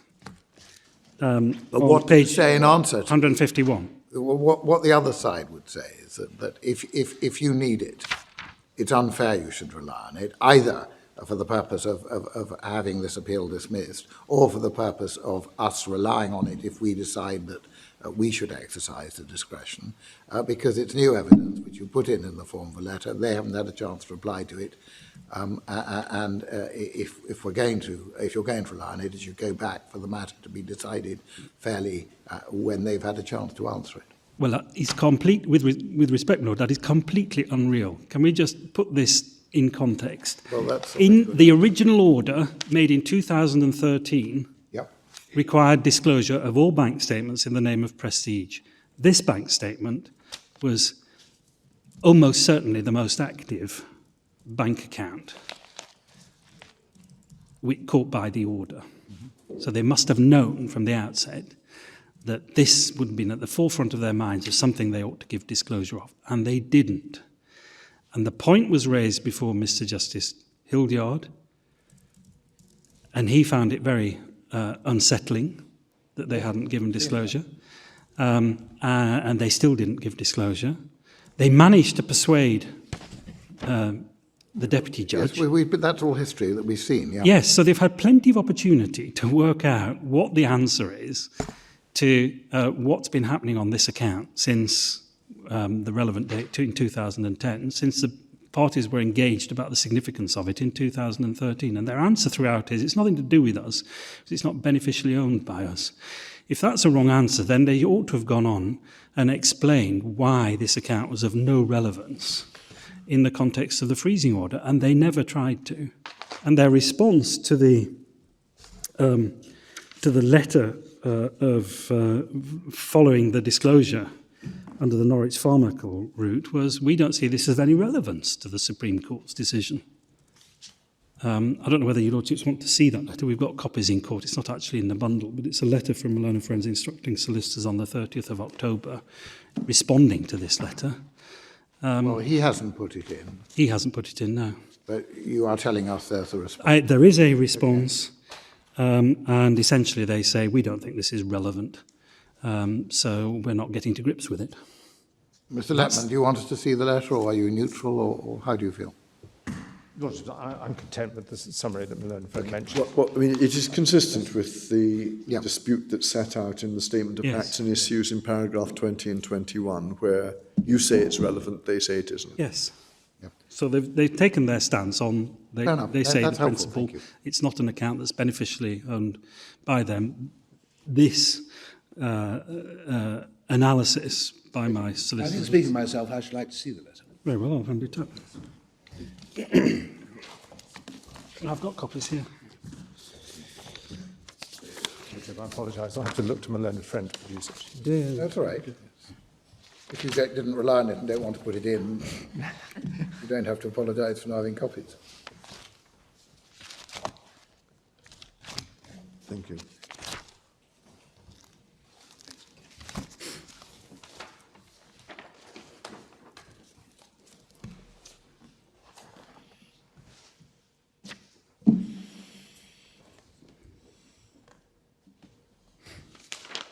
Do the first two paragraphs refer to this, or is it just the third?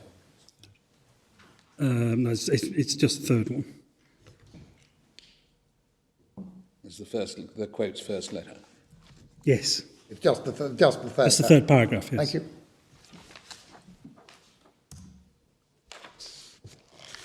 Yes, I see. Thank you.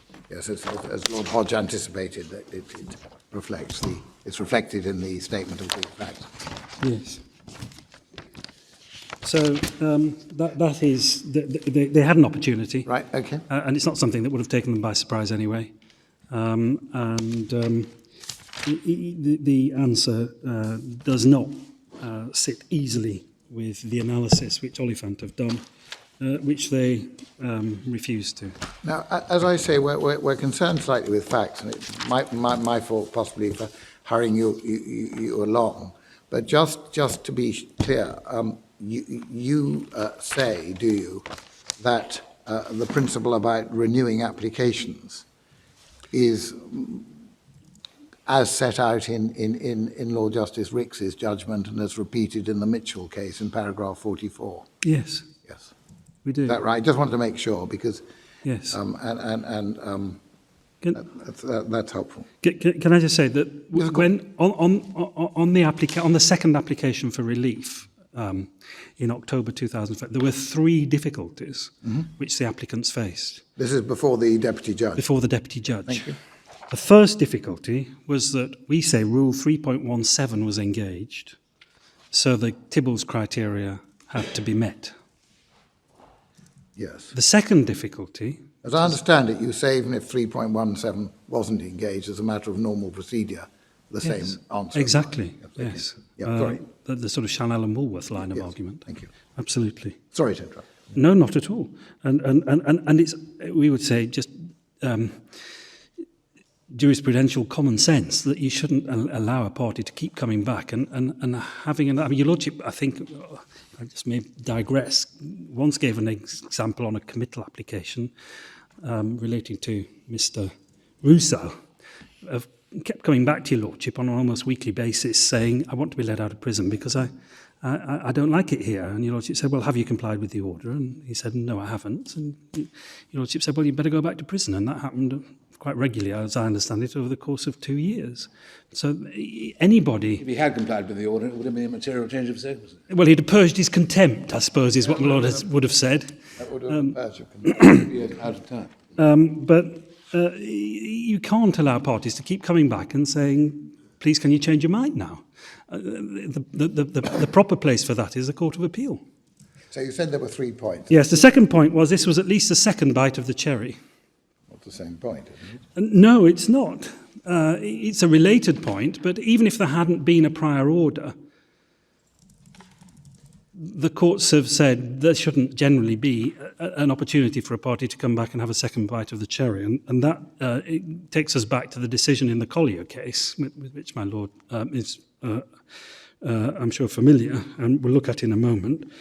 And then the third difficulty they had was that they were seeking to avoid the effects of the automatic effects of non-compliance with an unless order.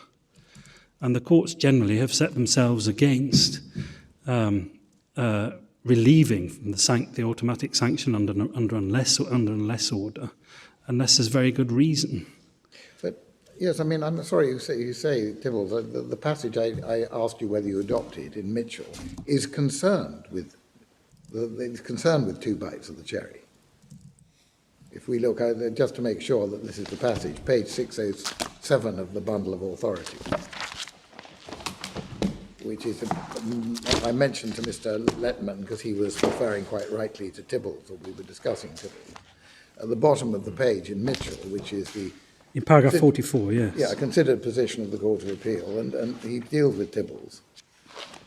They deal with Tibbles, and then say the court held the consideration of finality and undesirability of lying litigants and so on to have two bites of the cherry. Yes. And that's when he deals with the principle. And as I understand it, you're saying that that applies under 3.1.7 or according to general principles. Yes. Yeah, that's okay. right.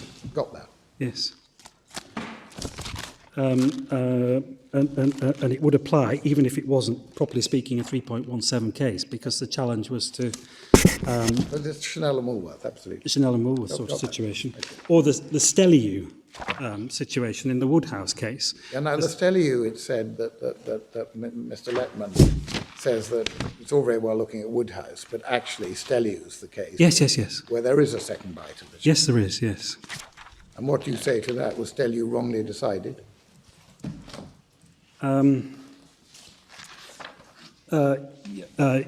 Yes, it is not, we would say, not consistent with the decision in Collier and Williams, which came after it, and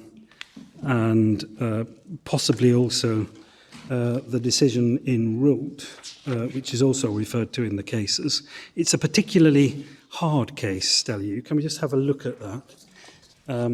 Hard case on the facts. That's in the Authorities Bundle 1 at page... Maybe, because I mean, in Mitchell, and they do say normally only, and it may be that Stelliu was not a normal case. No. What had happened in Stelliu,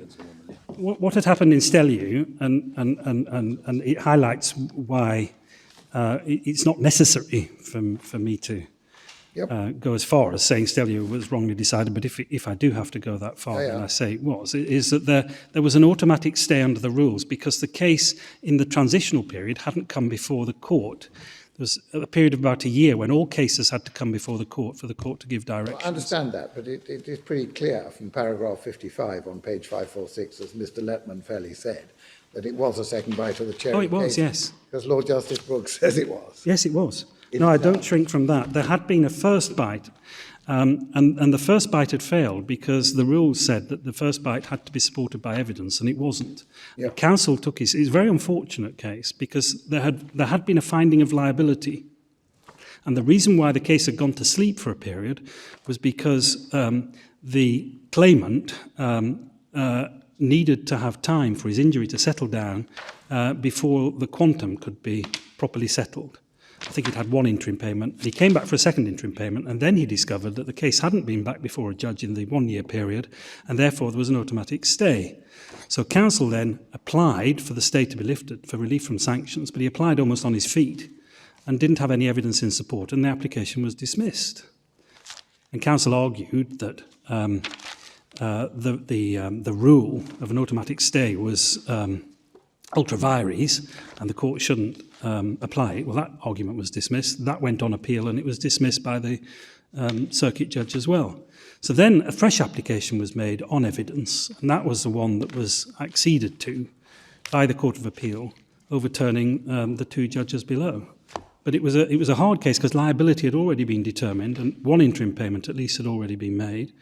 And one can see why the Court of Appeal's sympathy was very heavily in favour of the claimant, given the way that counsel had taken his stance on points which were really unarguable, that the rules were ultra vires. So in light of those facts, as I understand it, you say that either this is one of those rare, not normal cases, Yes. or it was wrongly decided. Yes. Okay, thank you. Can I then turn and show your lordship, or remind your lordship of the Collier case, which is in page 3 of our notes. We're looking at that for what? 549, because this is a similar set of circumstances to Stelliu. So what page again? The decision itself starts at page 549. Yep. The passage I want to go to, Yep, where? I think, is paragraph 27. 7. Right? Yes, what there were. Sorry, I should pick it up on the previous page 565, Yeah. where there was an attempt to set aside an earlier order. So in that respect, it is different from Stelliu. Yes. And as part of that attempt, in paragraph 22, it was necessary to, or reference was made Vary to or reverse. 3.17. Yeah. And then in paragraph 27 over the page, that third argument under 3.17 was Yes. turned to, Yes. and there's various points made Yep. in that connection. Can I pick it up on the next page, or 2 pages on page 568, Yes. paragraph 36? Yes. Point out, however, there's no express provision which prevents an unsuccessful applicant from asking the court to reconsider the matter rather than appeal in the event the court makes an order without a hearing, even where the applicant has requested a hearing. Doesn't follow from the fact the rules don't expressly prohibit successive applications. That's not a good reason. Yes. But it's not necessary to deny the court jurisdiction to entertain an application under 3.35, where an order has been made without a hearing under 23.8c. In such cases, in order to prevent repeat applications by unsuccessful applicants, the solution lies in the proper exercise of the discretion conferred by that rule. Good practice to require any application to be made at a hearing rather than on paper. If a judge dismisses an application under 3.35, whether on paper or at a hearing, any further application should usually be struck out as an abuse of process, unless it's based on substantially different material from the earlier application. Well, this is simply repetition of what's been said in other cases. Yes, well, that may be the query how that sits with Stelliu, and it may be. Well, that's my point. It's usually here. It's normally in Denton, but it's the same point. Yep. And then in paragraph 39, they've turned to 3.17 and point out that relying on a decision of Mr. Justice Patton a few years earlier, that essentially 3.17 is to deal with exceptional cases and not to be used as an opportunity for a judge to reconsider an earlier decision, still less to go on an appeal from an earlier decision. Okay. That approach, Yeah, that approach is endorsed in paragraph 40. Yeah, okay, well, it all comes back to change of circumstances. I'm not sure this is really taking matters much further. I think it's... Yeah.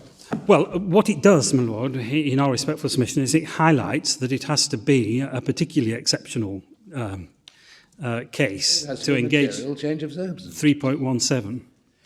Yes, and Okay. Anything else we should look at? Because, I mean, we have the argument, we see the authority. We don't need to go through them unless they're saying something new. no, well, they're generally supported, we would submit, Right. or all in line with the approach taken in Tibbles. Well, thank There are 2 cases which Malone Friend refers to in his case, which may at first reading be thought not to be in line with those authorities. One's called Forsalux and one's called the London Borough of Hackney. In fact, on analysis, we submit... Well, he hasn't taken us to them if he relies on them. But They're in his case, my lord. you So both deal with them in your respective cases, don't you? we don't deal with... yes, we do. Right. Essentially, they're Forsalux and London Borough of Hackney. If they are indeed inconsistent with the line of authority we rely on, which culminates in Tibbles, are to be explained either because they were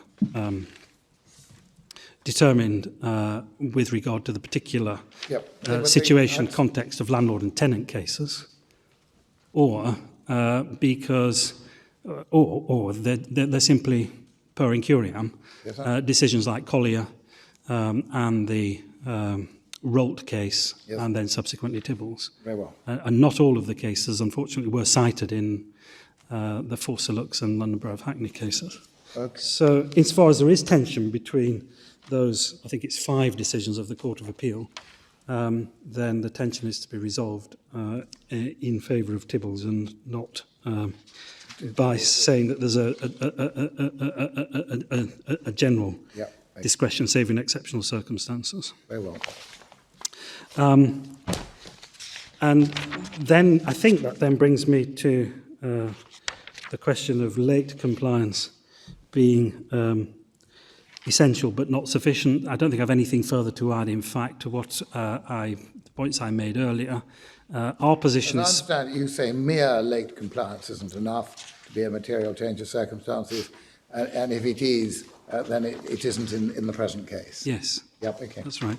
And the first point is supported by the decision, which was actually a decision on appeal, but it was the decision of a deputy judge sitting as a High Court judge, or a circuit judge sitting as a High Court judge in Dillon and Sandu, which is in Authorities 2 at page 1000.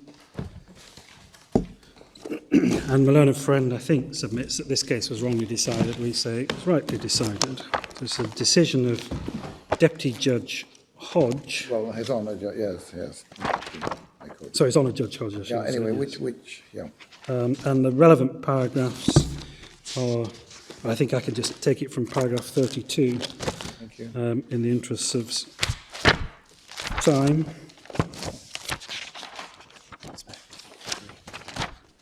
What proposition is this being cited for? The proposition, paragraph 40, the proposition in paragraph 43, first sentence, the fact that the defendants had belatedly and eventually complied with their continuing obligation, which existed at the time the unless order was made, was not a material change of circumstances. What had happened in that case was there had been a failure to give disclosure, so a sanction had been imposed, application was made. You adopt the logic of Lord Mance's proposition as put to Mr. Letton. Yes. The judge has decided it's too late now, and therefore debarring order should be made and no relief from sanctions.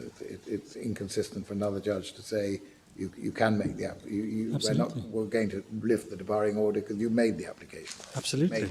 Complied late. I see that. I mean, it'd be quite inconsistent with the, if I may call them, the Jackson reforms. And Well, you've got Judge Hodge in your favour in that sentence. I see that. yes. Thank you. Well, and the actual decision of the case, because that was his decision. That was the ratio. Yeah. Yes.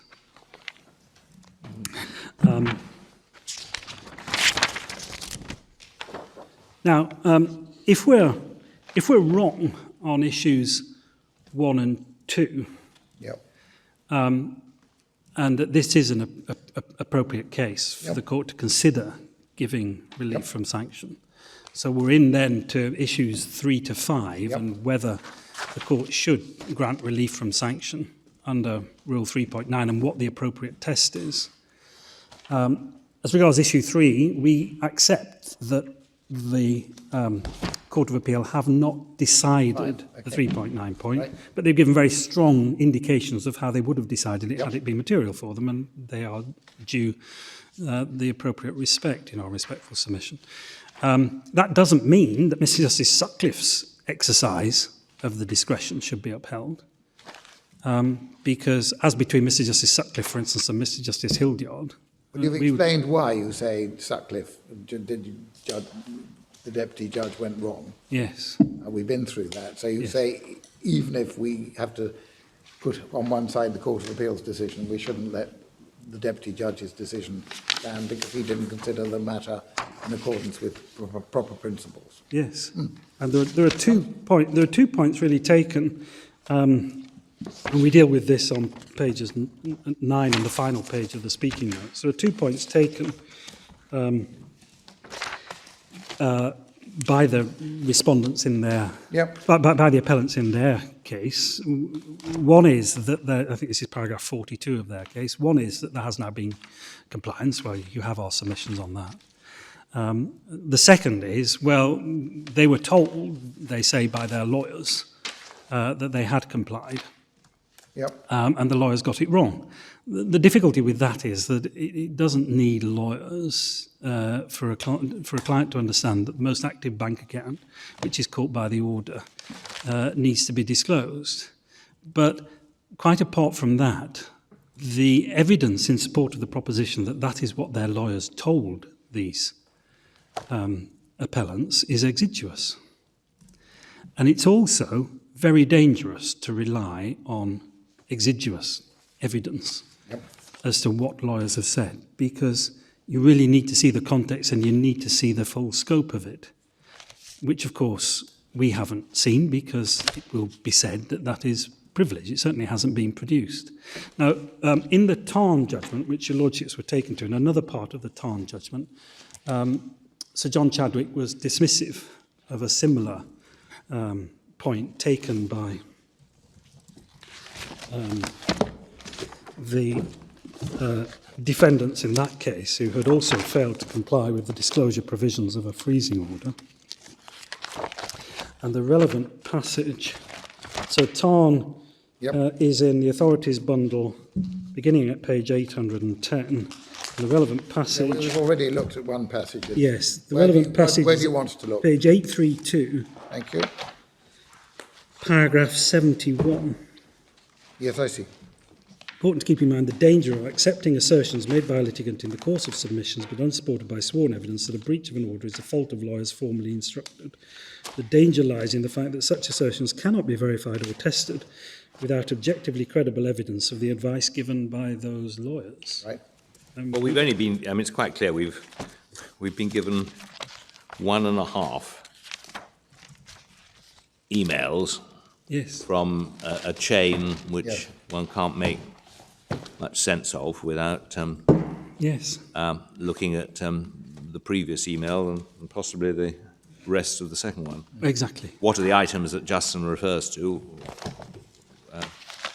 Well, we don't know what the previous email was, really. If the court is going to be asked to decide a case on a point like this, then it behoves the party relying on the point to put before the court proper evidence, and the proper evidence would normally be a witness statement or an affidavit from the solicitor holding his hands up and said, yes, it's my fault. We've got page 96 or 98 at the bottom, is that right? Yes, that's the document. That's the only document next to the account. Okay, very well. Yes. You say that's insufficient. That's Yes, quite insufficient. Okay. You need evidence from the solicitor, and we if haven't- that evidence isn't accepted, then of course, under normal principles, we have. the solicitor can be cross-examined on this evidence. Understand. But we got nowhere close to proper evidence on this point. You have the point. Thank you. So there isn't an answer. There is nothing to set against the points which we make at the turn of the page 9 and 10 in our speaking note about why that this court, if it comes to exercise the 3.9 discretion, should not exercise it in the favour of these appellants. One question I have in relation to that, the judge found that your clients were also in breach of orders, the deputy judge. Yes. What do you say about that? I think, if I get this wrong, Mr. Bailey will correct me. I think that was a point about, was it disclosure? And the point that we take on that is that there was no continuing obligation to give disclosure once the defendants had been debarred from defending. Yes, I see. Now, I don't know whether you've seen the second Court of Appeal judgment, but there was confusion, as is recorded in the second Court of Appeal judgment, as to when a debarring order has been made, what the consequences were. And Lord Justice Tomlinson, in the second Court of Appeal judgment, said once the debarring order is made, that's it so far as defendants are concerned. They can't take part anymore. They can't take part anymore. They're not entitled to have disclosure. I see. So it's a non-point. And Mr. Sutcliffe should not have... You say it was simply wrong, because Simply although wrong. there was something which would otherwise have been disclosable, under the continuing obligation to disclose once a defendant's been debarred, the claimant has no continuing obligation to disclose to the defendant because the defendant's no longer involved. Yes. Understand. What is if they're debarred from defending, why on earth should anybody incur the costs of a disclosure exercise? The defendants weren't going to give disclosure. They've been debarred from defending. We have... So, no, it's another non-point You understand? in the Deputy Judge's judgment. That's So, I know what you had to say about it. Is there any authority which clearly states what the effect of a debarring order? well, there is now, because it's a second Court of Appeal decision. But apart from that, I mean, do they rely upon any? No, I mean, we struggle to find... Is it an everybody knows point? Well, I suppose you say that if you're wrong, and in fact you should have given disclosure, it was a pretty explicable defect, because you took the view, which you say actually turns out to be right, but if it isn't right, you say it's understandable. So you didn't need to disclose. Yes. Understand? Yes. I mean, where is the sense in requiring someone to spend thousands of pounds on a disclosure exercise? Can I just understand one thing about this letter? The Oliphant letter. Yeah. I mean, as I understand it, the explanation is that this is Mr. Cook's bank account, but Mr. Barry Burke does work for him, and as a result gets paid from this account, and that this account, the work he does and what Mr. Cook does is run pubs which are basically interesting for their owners only because of their capital value and their redevelopment value, and Mr. Cook runs them in the meanwhile, and he has this bank account, and Mr. Barrington Burke helps him and gets payments, makes payments in and gets payment out. So is there anything clearly inconsistent with that in the letter itself? Well, Your Lordship has already made the point at on the paragraph at the foot of page 149 at the top, numbering at the top, that the appellants have maintained an interest in a particular pub, and in respect of that pub, there were Lots of receipts. Lots of receipts. Well, it may be that that's in 5 years, Mr. Cook making a lot of money out of running it, though he will have had the expenses. I don't know whether we don't know about them. In other words, that may be his income from running the pub. Yes, well, we speculate. I mean, you could speculate in their favour that there may be an answer. The fact is they haven't themselves deigned to give us the answer. And we haven't had an affidavit or any evidence from Mr. Barrington Burke, have we, who's one of the parties? No, he's in a very tricky position, which may explain why, because he's been an undischarged bankrupt for 14 years. One would hope he's disclosed his payments to his trustee. Maybe he hasn't, but he would not want to put on record, one would have thought, receipts of large amounts of money and give an explanation, given his precarious financial status as being an undischarged bankrupt. Speculating. We are speculating. We don't have an answer. They have not condescended to answer this letter. They had the opportunity. Yeah. And insofar as one may speculate that there may be an answer, it behoved them to say what the answer was. But your bigger point is simply that that account, even if they are correct, fell within the freezing order. Yeah. And the order was never varied. And 82E. Yes, absolutely. If they wanted to avoid having the obligation to give disclosure on this account, they ought to have varied the freezing order at some stage. Understood.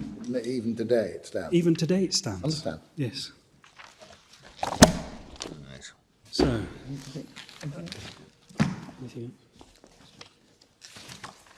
anything else? We've taken you along at a fair length, which we're grateful to you, but if you want a second to check if there's anything you want to cover, I'm obliged, so I'll just do that. Do so.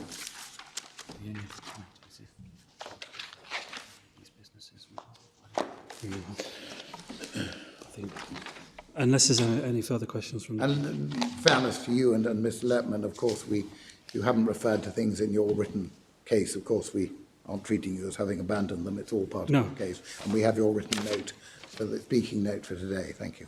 And that deals with the authorities, which I haven't taken your lordships to, but we haven't abandoned any of those points. No, quite accept that. Thank you very much. Fine. Thank you, Mr. Smith. Mr. Bailey? My Lord, no. Mr. Letman?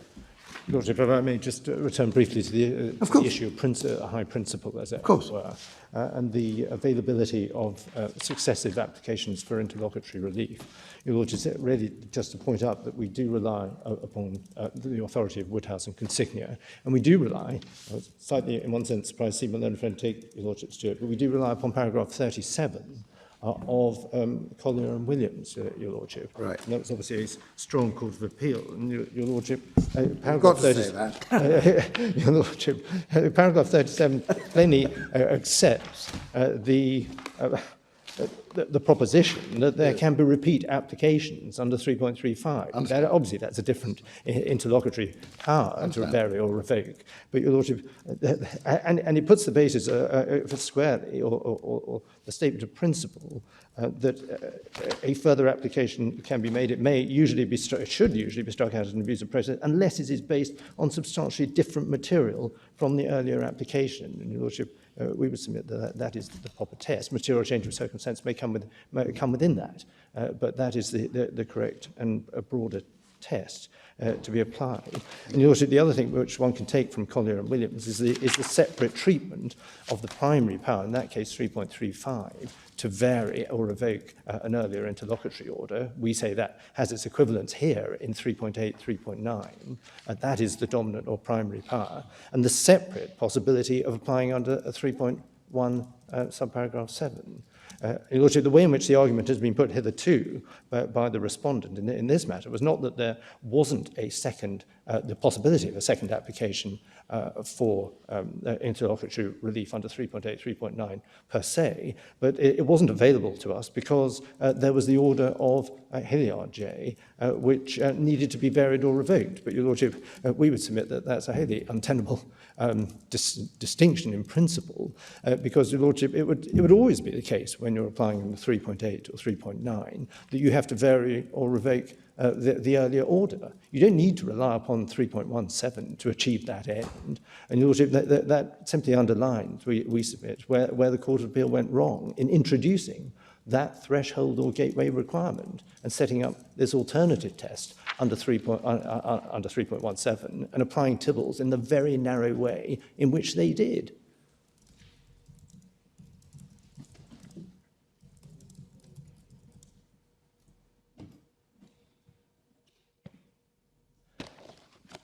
Your Lordship, is there anything you want to say about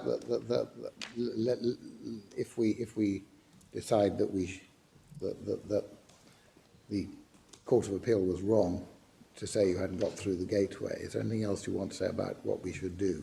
I mean, we have your submission. Well, Your Lordship, in terms of what this Court should do, Your Lordship has my submissions. In terms of the exercise of the 3.9 discretion itself, Your Lordship, I too have a speaking thing which deals in some detail simply with the points that are raised, paragraphs 90, 95 and 97 of my learned friend's statement of case. Do you want so, to make... So, Your Lordship, I would ask for leave to put that in the same way. You haven't got... Your Lordship, I have 2 spare copies. Well, more sensible probably for you to hand it in, make copies, hopefully before you leave court, and make them available Lordship, if to I us may. today. And that if you deals can't with do it in court, then email them to us, but obviously make sure that copies are available from Mr. Smith. Copy before we discuss the case myself. Yes. Well, if we could have, perhaps if you give Lordship, one I to have 2. Mr. Smith, Well, and if I can give have one one to to Mr. Smith and one to the court, Smith and one to we'll the do your court. photocopy. Lordship. If the registrar decides you should be charged with the cost, I'm sure she'll let you know. I'm sure that can be met, Lordship. Could I just take up one of your points? You say that it will always be the case under 3.9 that you have to vary an earlier order. Would that be correct if someone had imposed a stay? Would you be varying an earlier order? I don't think you would be. You would just be lifting a stay. You wouldn't have to, as in this case, disapply 3 paragraphs of a prior order. Well, Your Lordship, that might be the case in the consignia, in the first application, in the consignia case. But Your Lordship, the distinction which is drawn by the respondents in their argument is the distinction between an order which simply dismisses an application and an order which is in slightly more complex form, which we have here in terms of Hilliard J's order. But Your Lordship, in my submission, one could always have on a first application a more complex order than merely dismissing that first application for relief. If the first application for relief, for example, is striking out, if a claimant has defaulted and their statement of claim is struck out, and they apply for relief from sanctions on the first application, the order might not just say, well, the claim is the application for relief from sanctions is dismissed. It may go on to say that the relief that the claimant's claim is struck out. And Lordship, this point about more sophisticated orders than merely dismissal of an early application is contemplated in Collier and Williams, where a more sophisticated order than merely dismissing the first application is referred to as paragraph 31 in that authority, where you might not just simply have the dismissal of an application, but you may obtain relief, but not quite the relief that you're asking for. And yet you can still go on to make a successive interlocutory application. Thank you. Anything else? Your turn. Thank you very much indeed. We're very grateful to both counsel for managing to dispose of this matter in the morning, and we will, as I have indicated, take into account the written submissions, including the speaking note that we've received, and which we've received 1 copy in one case and 5 copies in the other. And we're grateful to all those who were involved in preparing the written cases. We will consider our decision and let you know it in due course. Thank you all very much indeed. Court's now adjourned.